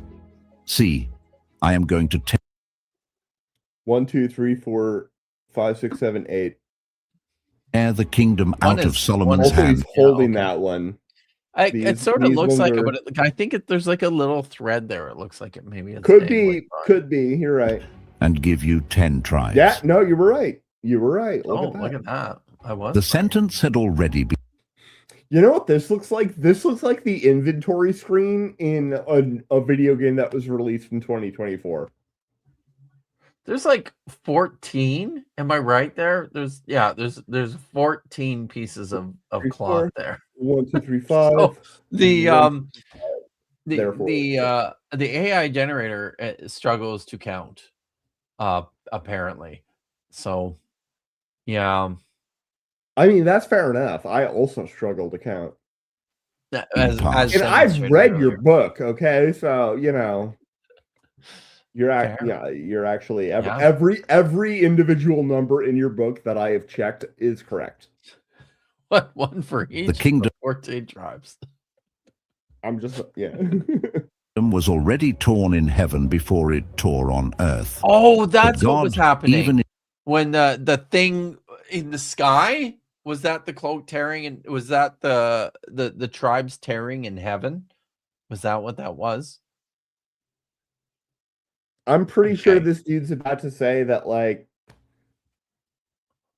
eclipses are magic or something. Probably. Was already torn in heaven before it tore on earth. But God, even in judgment, held something back. One tribe would remain with David's line, for the sake of Jerusalem, for the sake of the covenant made with David. Mercy running. Wow, this guy's got some issues. Alongside judgment, even Oh at the my God! moment of fracture. Who knew he could move? An old guy. Who knew he could move that quickly? Really? Mercy running alongside judgment. Okay, yeah, but this is like what? This is like 2,000 years ago, right? So this guy's probably like 28 years old. More like 3,000 years ago. So okay, that's fair. Right? Like somebody that looks that good is gonna be younger than me, and I'm younger than you. You're ancient. You're like you're like 80 or something. I don't even know. Pretty much, yes. Might as well be. Even at the moment of fracture. Solomon heard about Ahijah's prophecy. Execution order, Jeroboam. Which, by the way, hold on. We got to see how well this is coupled. By the way, this is Thor. It's not exactly Thor, but this is what's his name? Chris Hemsworth. Yeah, I knew a guy who his dad was what his dentist was Chris Hemsworth's dad, and he was like, "You guys see that Thor movie?" And they're like, "Yeah," and they're like, "My son's in that," and then they realized like 8 months later, they're like, "Holy shit!" Dr. Hemsworth, his kid is Thor. Jeroboam. Yeah, but yeah, no, I think this. It's not exactly Thor, but is he big and very good looking like his son? Dentist Dr. Hemsworth. Could you see it? Like when oh, okay. Jeroboam killed. Jeroboam fled to Egypt. He waited, and then Solomon died. By the way, back then, that's not how the Great Pyramid would look, right? I don't know when because the cap has like the more smooth, polished like stones. You're saying the cap would still have been more intact at that time. I don't know when they say the further cap. down. I think I don't probably because I mean 2,000 years ago. I don't know about all the way, but like 3,000, almost 3,000 years ago. Sorry, you're right. 3,000. I should keep that in mind. I'm sorry. I mean, to be fair though, that is also I think only like what.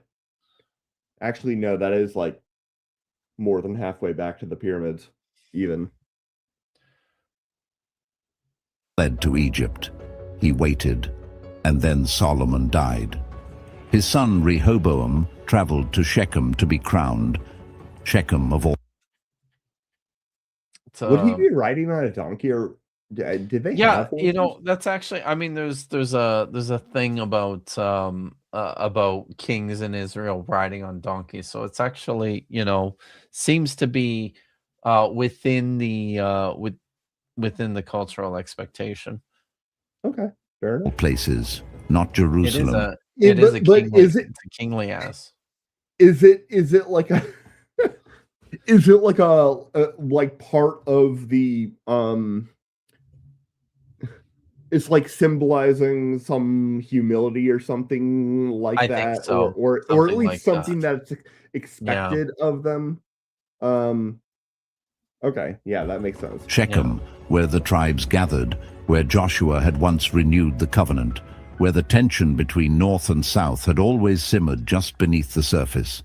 Also, the choice of location. Importantly, Shechem was near the city of Samaria, which was actually the in the real world, not the Bible, but in the real world, Samaria was the city which basically controlled the region for the time, for the duration of the time when these stories were told. So there is a political motivation for the writer to have Rehoboam go to Shechem.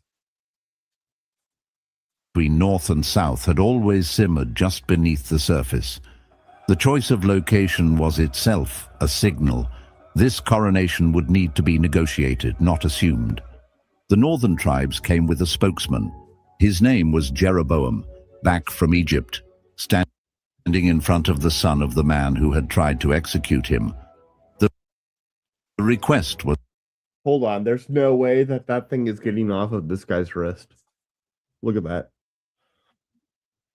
That's true. Right? You No, know, like yeah. that's that. I think he might be. I think he might have been kidnapped by aliens. I think so. I think this so. is. I'm concerned about Nitty's well-being.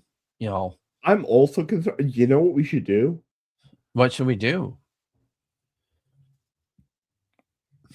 I decided to revisit my idea and therefore not say it. Hang on. Oh, hold on. I hear him. Oh, look, there he is. You see, that's what happens when you spiritually are almost ready to swap somebody. We were worried about. Oh my God. Did you? Oh, so wow. He built the whole thing off screen. Holy shit! You built it off. Why did you build it off screen? But it looks amazing. That's very good. I built a high place, and every good altar is horny. So, dude, I feel like I could go here and get a blessing of like Akatosh or something. I don't know. I didn't have a golden calf, but I did have a golden carrot. So nice. We're sacrificing the golden carrot. Somebody asked about Lego children to be sacrificed, but I'm not doing that on camera. I do have Lego children, but there we go. See, this is why you have to get a mod for killable children in Skyrim. Wait. Yeah. We could sacrifice baby Anti-Venom. Oh, who is this? Baby, let's see. Yes, let's sacrifice baby him. Anti-Venom. Okay. A pure offering. He's out. He's gone. Was that it? BS suggested it's time to bless it. Maybe that was the blessing. Mm-hmm. Was the anti. All right. I mean, well, I'm willing to perform blood sacrifices on camera. Yeah, but you just do that for attention. You don't have an appreciation for the art in the way that Nitty does. Yeah, Kip. I had to do it off camera because there's a lot going on back here, and I didn't have room to get all the pieces. I had to be very quiet because the kids are literally sleeping where all the Legos actually are. Okay. And so it was a challenge, but we succeeded.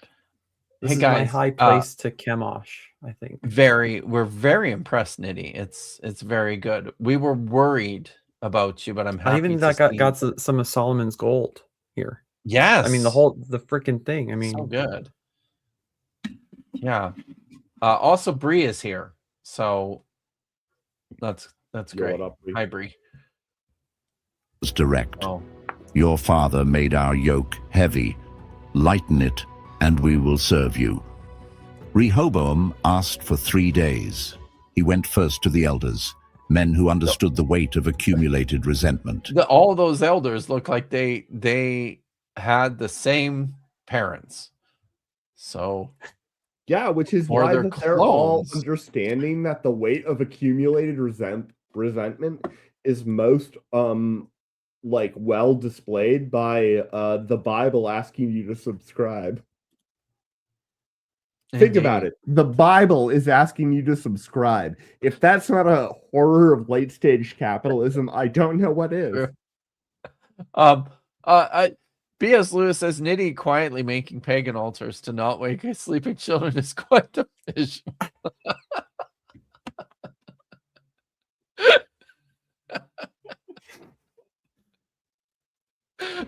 They gave I was like, I'm giving you time to respond, Nitty. Come on. Gave him measured counsel. Speak kindly to these people. Become the... Did I hear Tegan? You did. Hold on a sec. He's a real biblical scholar, you guys. Their servant first. and they will be your servants forever. He didn't like that answer. He went to the young men he had grown up with, men his own age, full of inherited confidence, with no memory of what it had cost to build what they now enjoyed. 1 Kings chapter 12, verse 10. My little finger is thicker than my father's waist. Oh, all right. Well, I mean, that listen, just sounds like a listen. Yeah. Yes, this is absolutely a dick joke. Yes. It is not my father's waist. Probably. No. And it's not his pinky finger. Well, okay, it might be his pinky It finger. is his pinky finger. Yeah, you're He's right. saying You're my right. pinky finger is thicker than my father's junk. Member. He's got a micro penis. I mean, it's a serious medical condition. It's also a cylinder. Sorry. It's a cylinder is a meme that I've been looking a lot at. You know, this is actually a Bible passage I don't recall. Is that actually how people render that in English? That's up there with if you hadn't plowed with my heifer. Yeah. No, Damn. should we look at it? I need to add this one to my sex jokes or lewd commentary in the Bible, because when Samson says if you hadn't plowed with my heifer, it's literally if you hadn't slept with my woman. Yeah, totally. But that makes it in a worse. very, That very makes it way worse. Why would you say it like that? Exactly, Tap. That's how they thought of women. Should not make it worse. They should make it either better Tap or less. We all know how Samson thought about women, so it tracks. I mean, at least he brought the roof down on himself. So okay, I'm just pulling it up here. Okay, here it is.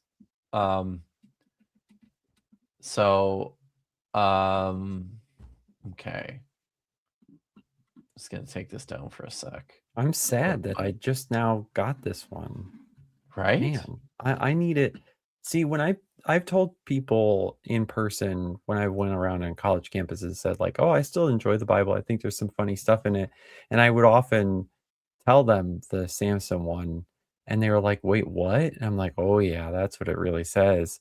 And then now that I have this one, I would tell people this one. Absolutely. Yeah. Because I also would whip out I'm like, yeah, Paul says just go cut off your own dick. Like, if only I knew like a scholar that could tell me what this said.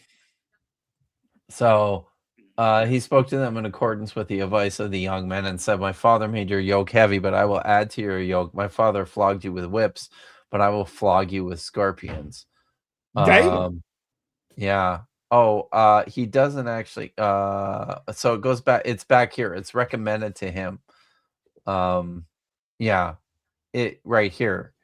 So the young men who had grown up with Solomon answered, say this to the people who said to you, your father made our yoke heavy. Now you make it lighter for us. Say to them, my little finger is thicker than my father's, and the word there is matane, which is like loins. But is it loins with a connotation that other words that are translated to loins don't have? Yeah. Is loins one of those words that multiple words translate into it? Well, it's usually they could have just said my feet are bigger than your father's shoes, but no. I suppose they could. So and I'll just let me I can see, guys, this is why we love the Bible.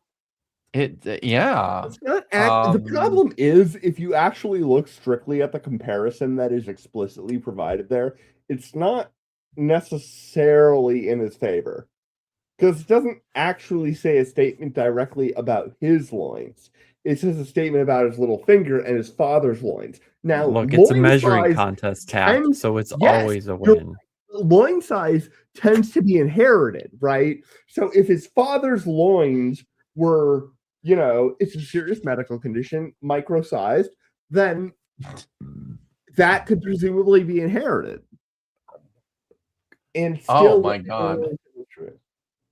Wow. Marin is taking her, she's stepping out on a limb here and taking a big risk by saying a Budget Scripture Saturday is better than the other BSS only because I can actually write a member chat here.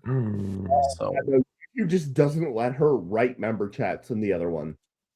What doesn't? YouTube. It just doesn't. You can't write member chats in a member in on Maya's channel for many months, but she's just YouTube just there's like a glitch and she's unable to write member chats. Wow, I've written member chats. My recollection, on BSS. Yeah, well, but you're not Marin, okay? I don't know where that's you're fair. Yes, it's true. I'm not trying to take her lived experience. What's wrong with you? Right. By the way, I'm going to be on Marin's show on Tuesday, guys. Tuesday night at 10 o'clock Eastern, 7 o'clock Pacific. So, yeah.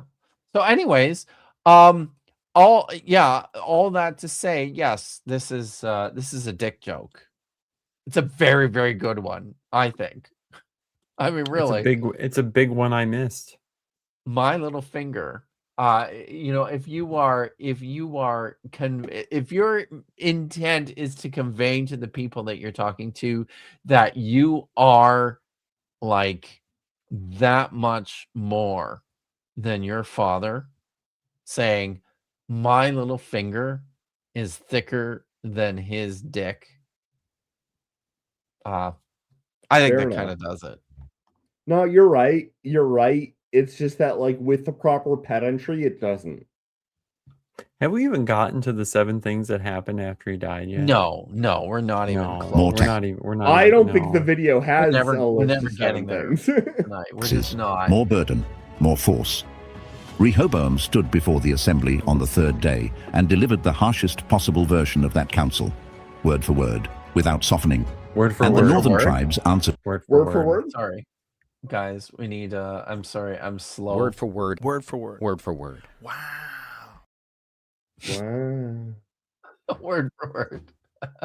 With a phrase that had been waiting for years to be spoken aloud. What share do we have in David?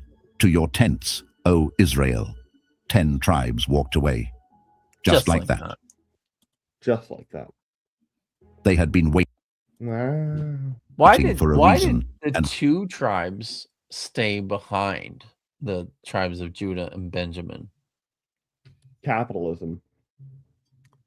Wait, wait.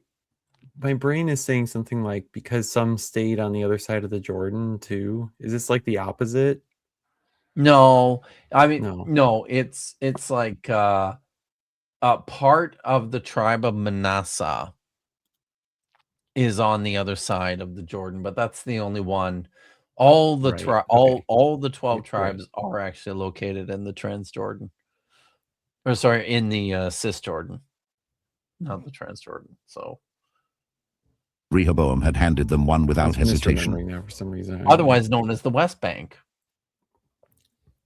He gathered an army, 180,000 men prepared for civil war. Then the prophet Shemaiah. Probably an exaggerated number. Probably. Yeah. 180,000 men prepared for civil war. Then the prophet Shemaiah came with. That would be, I mean, that just seems implausible based on like general trends of how big populations were over long periods of time. It's a lot of people. That's a lot of people. How many, like even in modern times, like how like in the Civil War, hundreds you had like hundreds of thousands of people and like casualties and stuff. It's the worst war that the United States ever went through.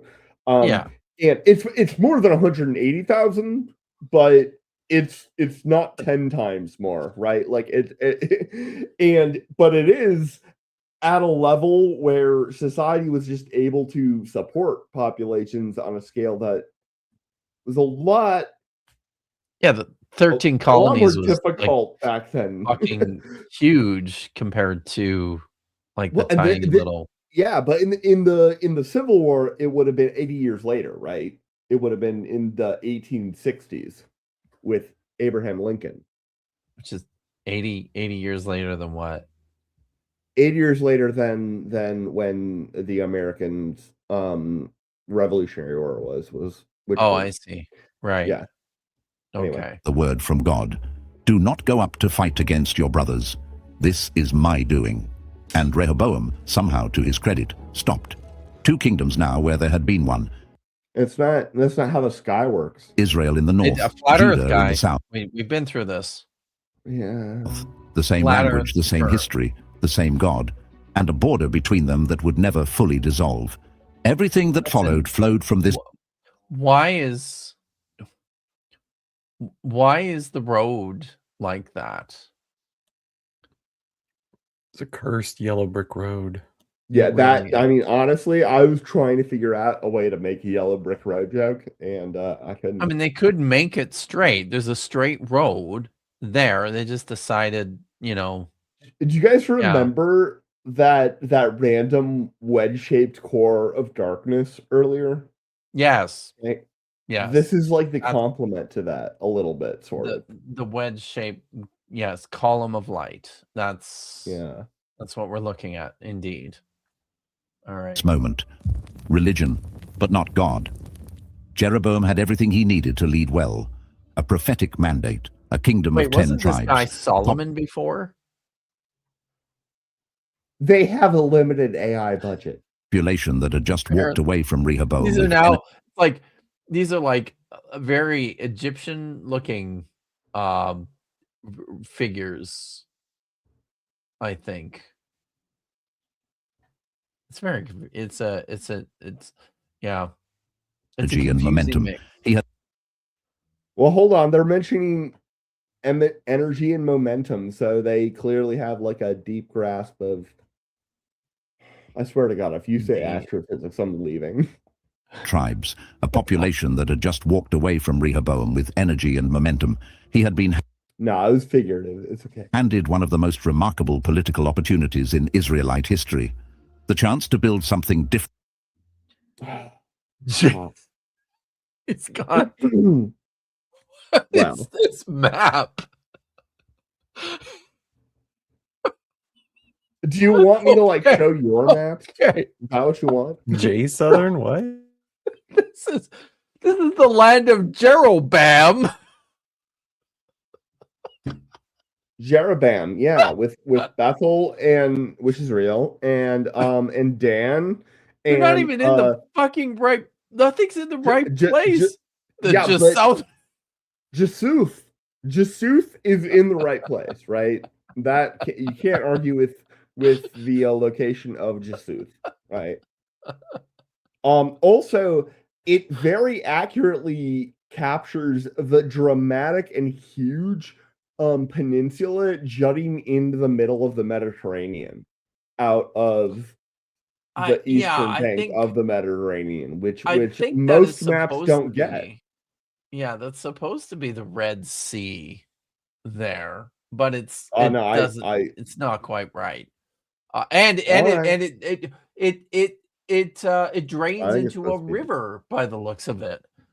No, I think that's reverse. Wow. Something better. Hold on, we got a better view. Something that on. There's Bethel. It was on the other side. Mediterranean, man. It was. Also, I'm pretty sure it warped. So if we hold on, we go light history, the chance to build something different. No, see there it is. Something better. No, that whole thing. Something that's that Mediterranean. And that's Red Sea. Yes, which drains into a river. And there's Bethel also on in like Egypt over here there, like just oh no, now Bethel's over here. You're right. In Egypt, yes. Ashdod's way the fuck over in Libya. What is this? Like, if I had to like guess, I'd say it says Jezebel, but I can't read I think it's supposed to say Ashdod actually, but yes. Covenant. Hold on. Before you go, I have to just read. Regios has gifted 5 Kip Davis memberships, and those went to the Grumpy Librarian, Gordita's Guicha, MC Roser, Loving Life 9753, Hunter Biden. Oh God. Oh wow! No way! No way! The laptop get a membership. Wow! Wow! Okay. Yeah. Thank you, Regios, for gifting 5 Kip Davis memberships. Somebody's going to open their email tomorrow and be very surprised. And they're probably gonna blame you. Yes. Oh my God. Solomon had compromised. He threw it away within months. Hold on. Is this, you guys ever watch He's got the fire in his eyes. Yeah, no, but like you guys ever watch Hercules? Yu-Gi-Oh? He's got I didn't watch Yu-Gi-Oh. Oh, well, he's got like the one eye like Yu-Gi-Oh. Okay. I was thinking eye, though.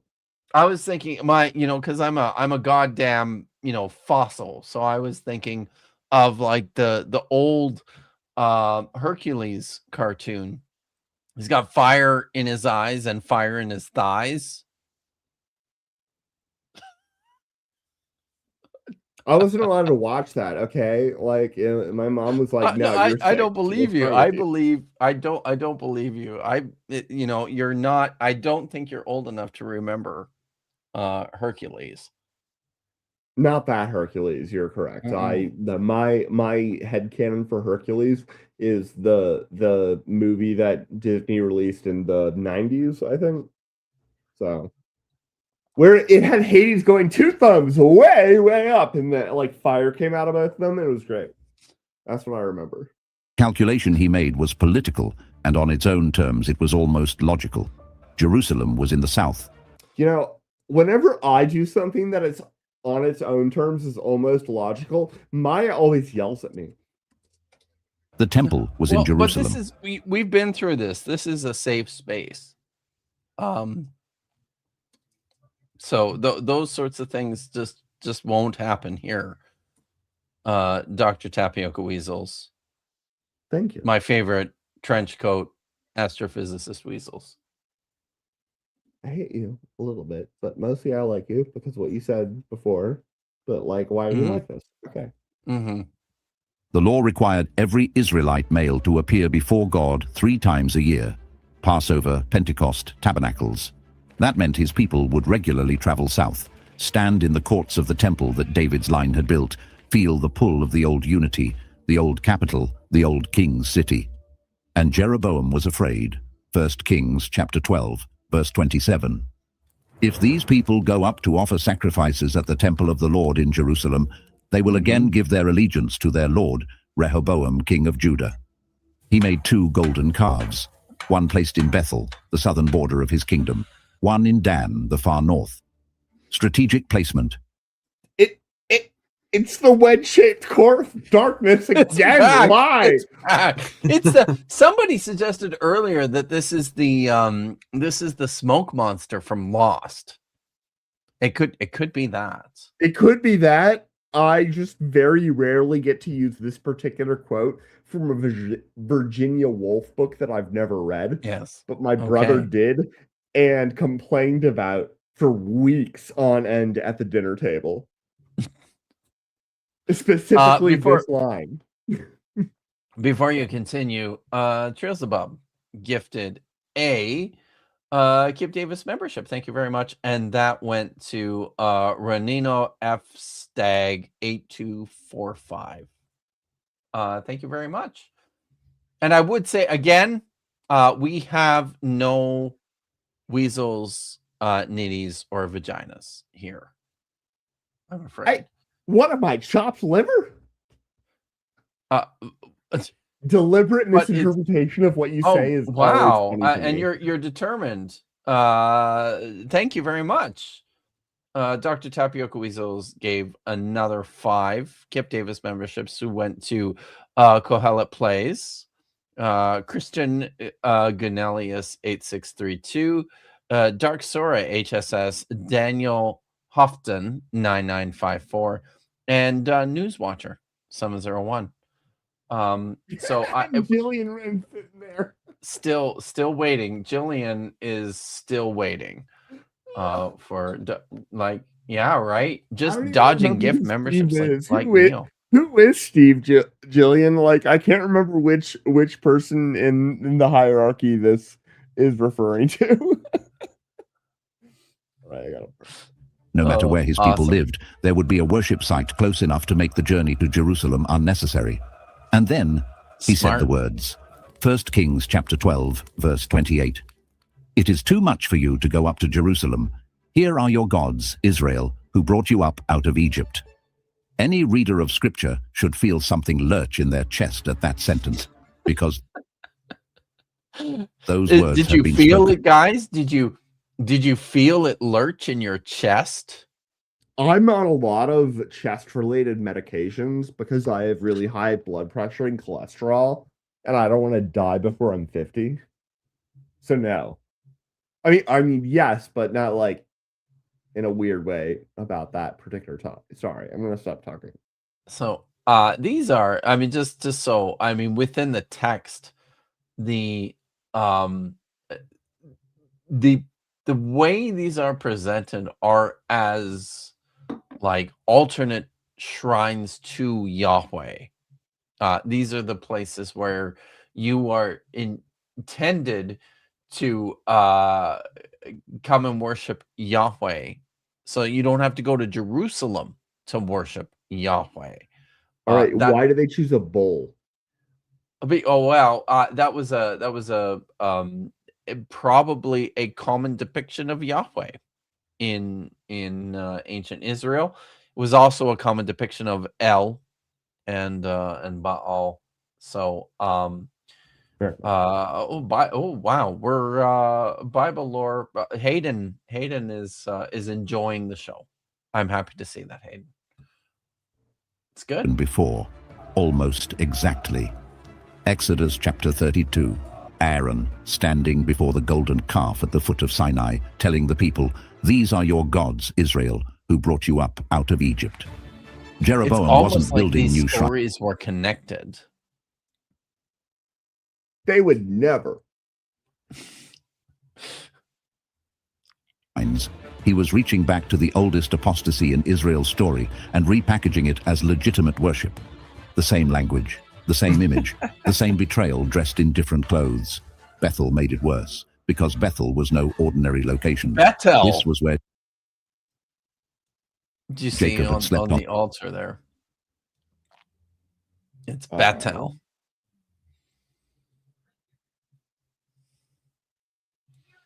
Made it worse, because Bethel was no ordinary location. This was where Jacob had slept on the ground and dreamed of a ladder reaching heaven, where God had spoken to him. That one angel is like, did you see that? They're like walking up the, for some reason, they're not using, like off to the side. They're not using the stairs. Or they're just very determined to stay. No, what's happening is that so this cutscene was programmed by Bethesda, right? And so this angel has consistently for the last 13 releases of this cutscene been walking off to the left, but Bethesda don't give a shit. Bethesda knows you're going to buy the 13th release of this goddamn game. Bethesda knows that I've personally purchased Skyrim at least 5 times. Jacob had slept on the ground and dreamed of a ladder reaching heaven, where God had spoken to him and renewed the Abrahamic covenant. Bethel meant house of God, and now it held a golden calf.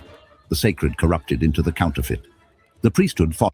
I gotta say, that's a lot of open flame around this much rich. It really is. Is the quality fabric.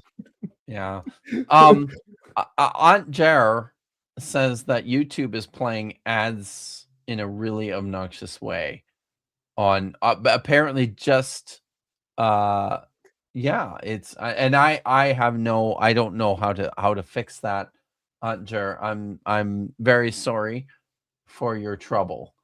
I'm told, not that I do, but I'm told that if you are a subscriber to YouTube Premium, it looks after that for you. I don't. You don't get any ads whatsoever. Right. There's no interruption ever of ads. The only ads that you get are the ones that like the creator themselves actually do as a sponsor, which is a whole different kind of thing, right? It's a whole different and thing. You do get a button. I don't know if everybody else gets this. You do get a button to automatically skip past sections that a lot of people often skip, which always includes the ads. So, oh wow. Reggio seems very determined to hit Jillian here. So, oh shoot, I'm sorry. My window crashed, I think. No, there it is. Regios sent 5 Kip Davis memberships to Manaman 13, Bohoshoden, Grenian, Lady Vosser, and Lisa Seckler 5714. So welcome and thank you, Regios. And oh my goodness. And another 5. Reggio seems very determined to hit Steve or to hit Jillian. Fair enough. It's never going to happen, isn't it? These ones went to Fluber 549, Claude Simeon, Tilting Windmill, ICAF 3/3 524, Josh Molley, and oh wow, Miranda isn't getting any either. No, Miranda's not getting any either. Oh wow, the Tapioca Weasels sent memberships to it's raining members. It really is. J Teaspoon 84, Pippi Lota F6H Castle, My Conscience 616, Emmanuel Carey WXWR. And yeah, again, no Jillian and neither any Miranda. So wow, it's I mean, by the way, I just want to take this momentary time to say, I told you so, Kip. I told you shouldn't have members cost $8 each. I know what you're talking about. Press play. I see a play button there. Followed the same pattern. Levites were God's designated priests. Jeroboam dismissed them and appointed priests from any tribe willing to take the position. Well, he also invented a new festival. I mean, it is a little more complicated than that. Don't be such an expert, Kip. Okay, fine. We'll ignore that and we'll look at all the symbols here on these objects. I think I see a sexy crescent. I see a sun. I see a bowl. And in the background, I see a lot of things that kind of look like they're supposed to be symbols, but they were written by AI and actually aren't if you look at them. It's true. They're an abomination. So, all right. Press play. Calendar. A feast in the 8th month, 1 month after the actual Feast of Tabernacles. Close enough to feel familiar, different enough to sever the connection to Jerusalem's liturgical cycle. This is how institutional corruption works. It rarely announces itself as destruction. It arrives wearing the vocabulary of the original, same feast names, same altar language, same invocation of the Exodus, but the content has been replaced. The center has shifted. The phrase that would follow nearly... Hold on, I have to read. Okay, bring that back up. Oh, you need to read this one from Ed, the Rabbit Atheist.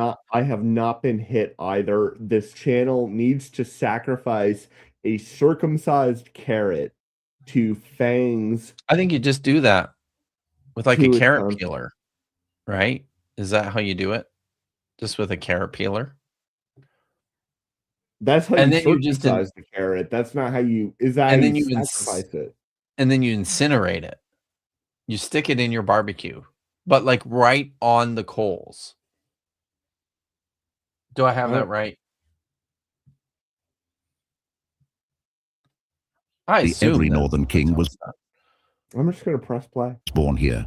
All right. He did not turn away from the... Wow, Nitty that one's left. big. You see what you he did? Yeah, he's back. Hang on, I'm looking for some. Sins of Jeroboam, son of Nebat, which he had caused Israel to commit. 19 kings would rule the northern kingdom. That phrase would follow almost all of them like a shadow. Is that the 19 kings who ruled the northern kingdom? There? That's a lot more than 19. Together. Unless, are those 19 flags? I don't know. How many flags are there? 1, 2, 3, 4, 5, 6, 7, 8, There's 9, not 19. 10, 11, 12, 13. I see 13 in a quick count.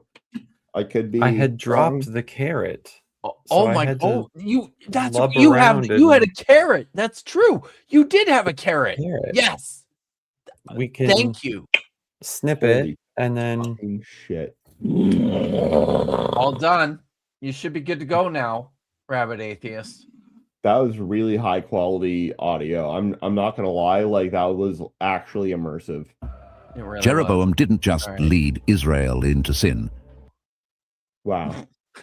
He built a system that made sin structural, woven into the calendar, the priesthood, the geography of worship itself. This became the spiritual DNA of the northern kingdom. And DNA, once written, is extraordinarily difficult to rewrite. Wait, what? Sin became... That's why I paused, chat. No. Normal. DNA once There written. is a difference between a leader who sins... Once written is very hard to rewrite. Right.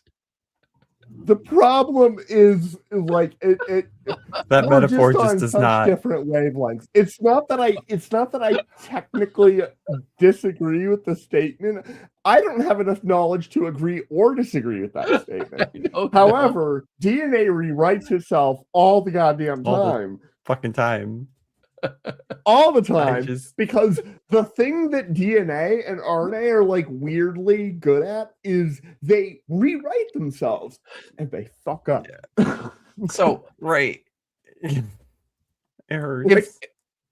If I hear you correctly, what you're saying is that this script could not be more wrong. If it's about as wrong as it could be. You shouldn't ask me that question. I have a vivid. You mean the Bible got something wrong? It's not even wrong. Well, it's not the Bible even this time. No, the channel is called the Bible. Okay, Damn it, you're Kip. right. Oh, yes. The yes. Bible. Thank you, Nitty. I forgot about that part.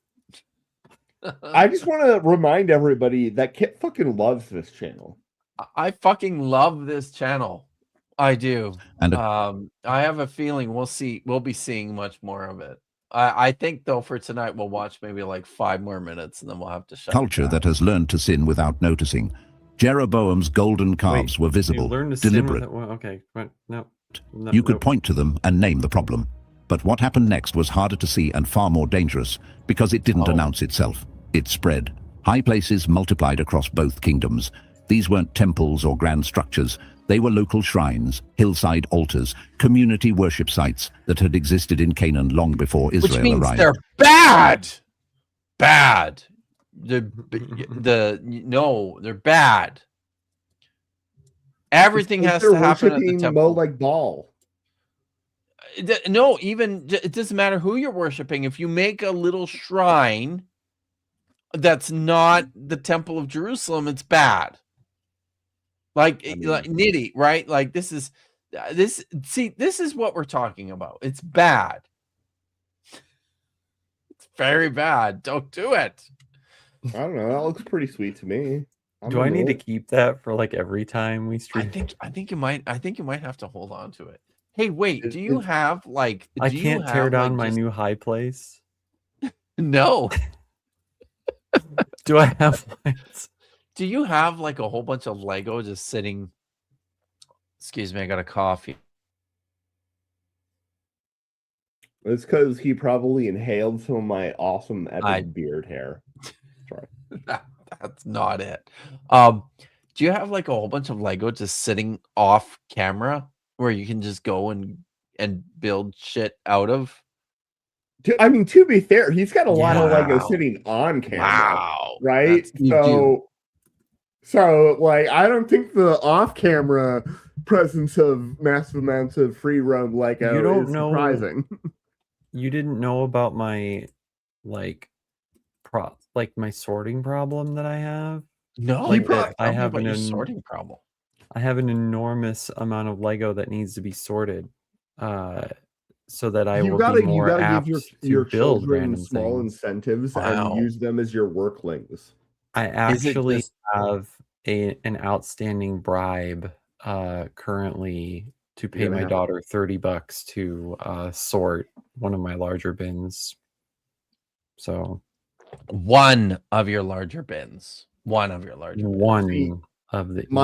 parents gifted my brother David, the one who always did all the Lego. They gifted him when he was like 9 years old a snow shovel so that he could use it to clear out the floor in his room so that my parents could walk from the door to his bed without the absolute foot sole based atrocity that is stepping on a big Lego in the wrong angle with your foot. Wow. So Nitty, is this still stuff? Like, is this still Lego that you had as a kid? No, but so I did have a ton. I don't have the box here. No, but I did have like a lot of the mid-90s space sets, which are cool as hell. Oh, yeah, right. But I do have one of my old friends' childhood Legos, which were a ton of castle. So that's why I had a lot of easy stuff to make a quick altar. Okay, cool, nice. But then I have an insane amount of stuff that I bought off of like Pick a Brick, and I bought other collections of children's Legos for my kids, particularly when my daughter was younger. I got a bunch of Lego Friends collections. So there's tons of stuff to make like houses and things like that. There's a huge cute like kids city that they've built down here apart from my Marvel collection. So what's wild? Yeah, I've done tours of it online before, but maybe I need to do a new one. Wow, obviously so not cool. when they're sleeping, but the thing about Lego is that like the basic form and structure of it is locked in and cannot change. They cannot change like the compatibility of the pieces without just completely destroying their entire business model. So like you can just inherit Lego and accumulate Legos and after generations, there's just going to be people who have absolutely no reason to purchase it other than like their family having people who are like, no, I have this thing in my office that I don't let anybody ever. We're Lego purists here. Whereas if bootleg Legos get into this house, they get destroyed. Or if I find them in my sorting, I recycle them. Nice. Nice. Very good. Yeah. Way to go. I have to share because so when I was probably, I want to say like 9 or 10 years old, my parents bought us this set for Christmas. So and I gave this to my son like 25 years ago. I don't think he still has it, but it was, I know, it was very cool. Yeah. My brother would ask for Lego like sets, not be he almost never built the like sets that he asked for. He always used them just as do other inventory, basically. Yeah. Because like any given set will have a few fairly unique pieces, right? And so yeah. I had that. Oh wow. This thing What was is that? fucking awesome. What It is is a monorail. That's a fully I bet it's fully functional too. It was. Yeah, it was Holy amazing. shit. And it was designed that when it reaches the ends, it clicked the like a like a train track can click between like it's like the forking, right, which way it's going to go. In the same way, when it reached one of the ends of the tracks, it could click itself to drive back in the other direction. So it would ping pong itself. So it's like perpetual. As long as it has battery, it would. Yeah, until the battery wears off, right? Yep. Wow. It's like that's so cool.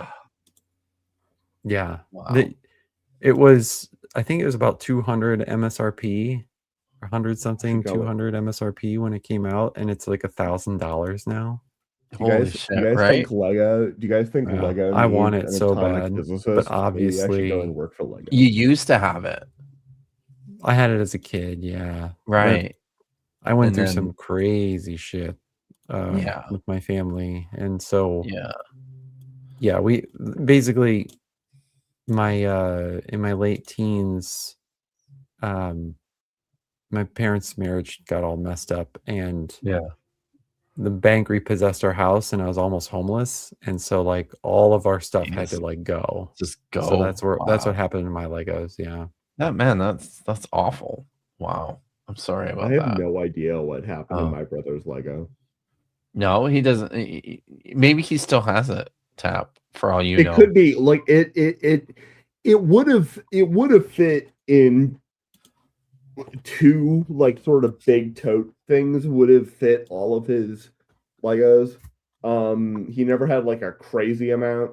I'm looking at you, Nitty, but so that and that could be just out of the way into crawl space somewhere. So from what I remember, because we used to get, when I was a kid, we used to just get like bricks. That's all we got. Like there were just that. There was no set when I was a kid. There was just you bought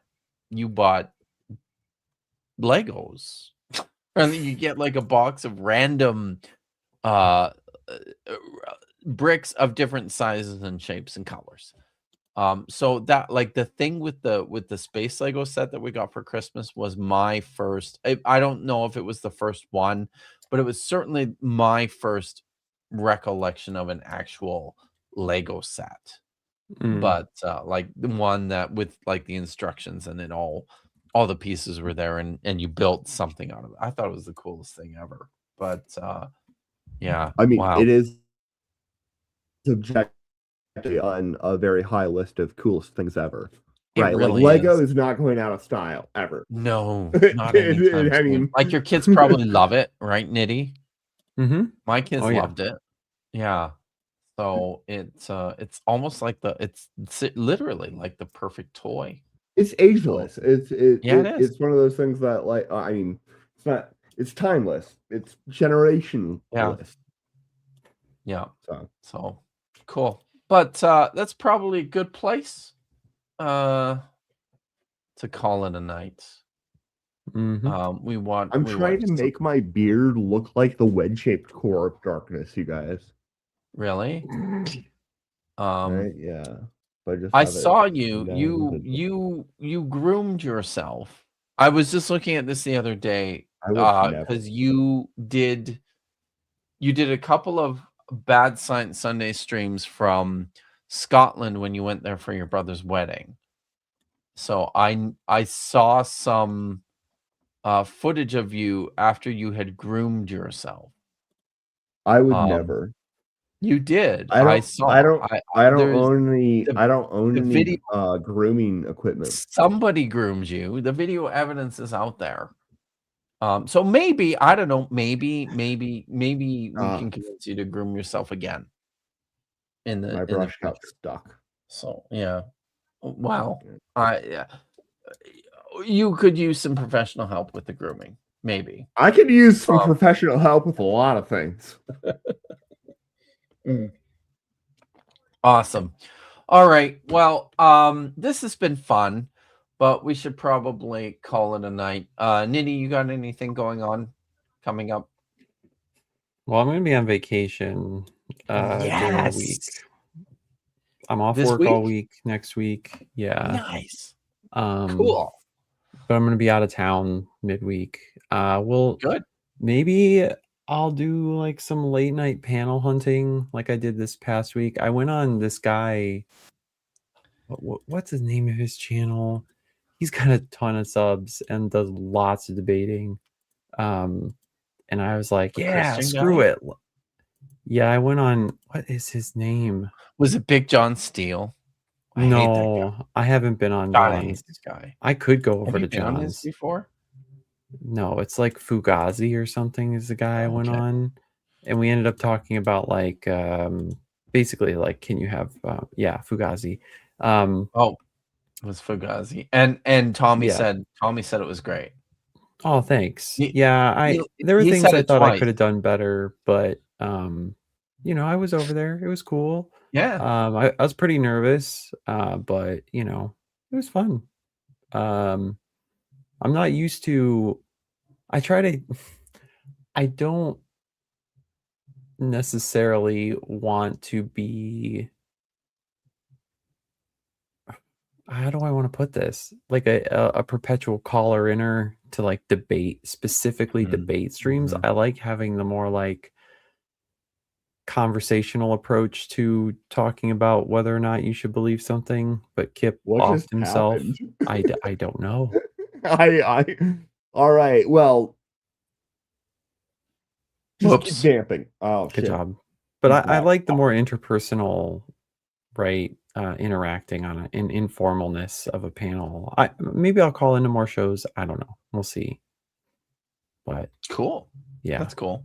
Well, enjoy your vacation. Yeah. So, I will. Yeah, that'll be great. My wife has a secret plan that apparently I'll really enjoy. I have no clue what she's planned. No clue. Okay. Tap.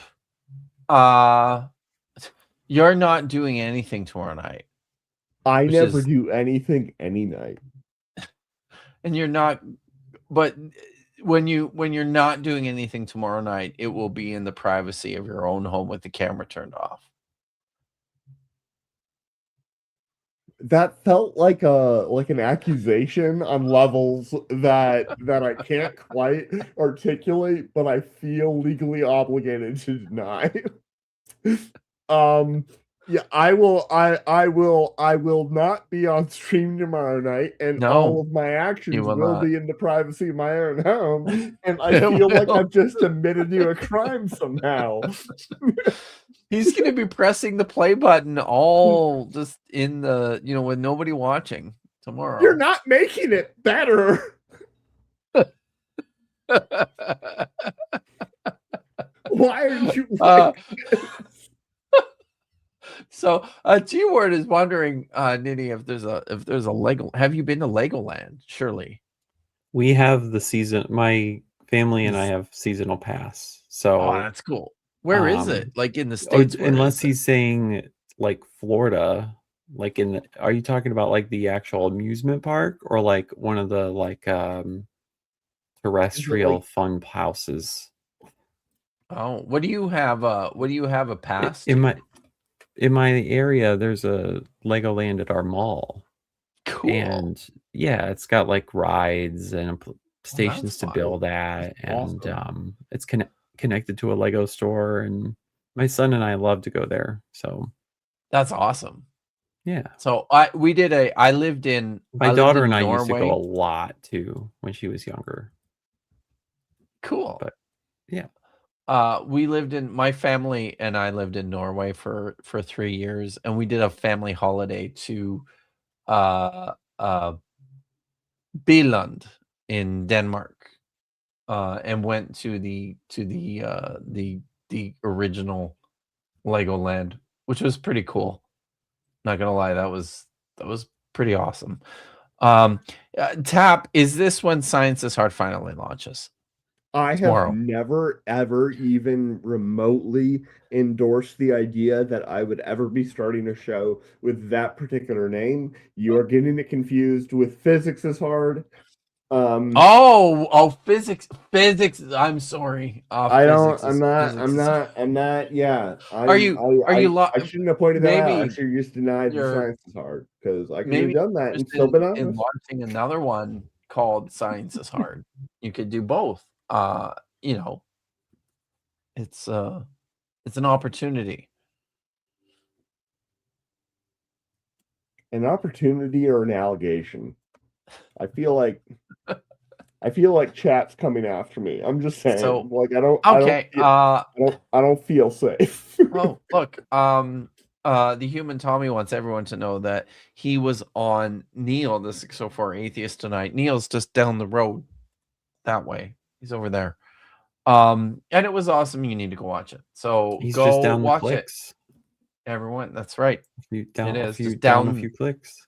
Down the highway number 1. So go watch it. So I will be doing Marin's show on Tuesday. Misinterpretations at 10 o'clock Eastern, 7 o'clock Pacific. I will be doing Kiriati Brit on Thursday night at 8 o'clock Eastern, 5 o'clock Pacific with Vish. And Vish and I will be doing a stream on Friday at 5 o'clock Eastern, 2 o'clock Pacific. And then it will probably be, I'm not committed to anything after that. I am in the process of making a move. So there's a good chance that I will be offline for the rest of the month of July and the first week of August. So we shall see. It's a big house. I got a lot of shit to pack and to move. So yeah, so that's kind of what's going on. Thank you everyone for tuning in to what is probably the last Budget Scripture Saturday for the month of July. And we will probably not be back until maybe August. We'll see. Yeah, so thanks for tuning in. Thank you guys, Nini and Tap, for being here. I always appreciate it. It's always fun. So until we meet again, be good. Yes. Make sure you hold on to that, Nitty. I have a feeling you're going to need it when we come back. Yeah, I'm gonna leave it in a high place. Absolutely. It's in a high place. You look. Yeah. The high place in a high place. Sweet, the high place. Perfect. So be good, stay safe, and as always, Ha Tikva.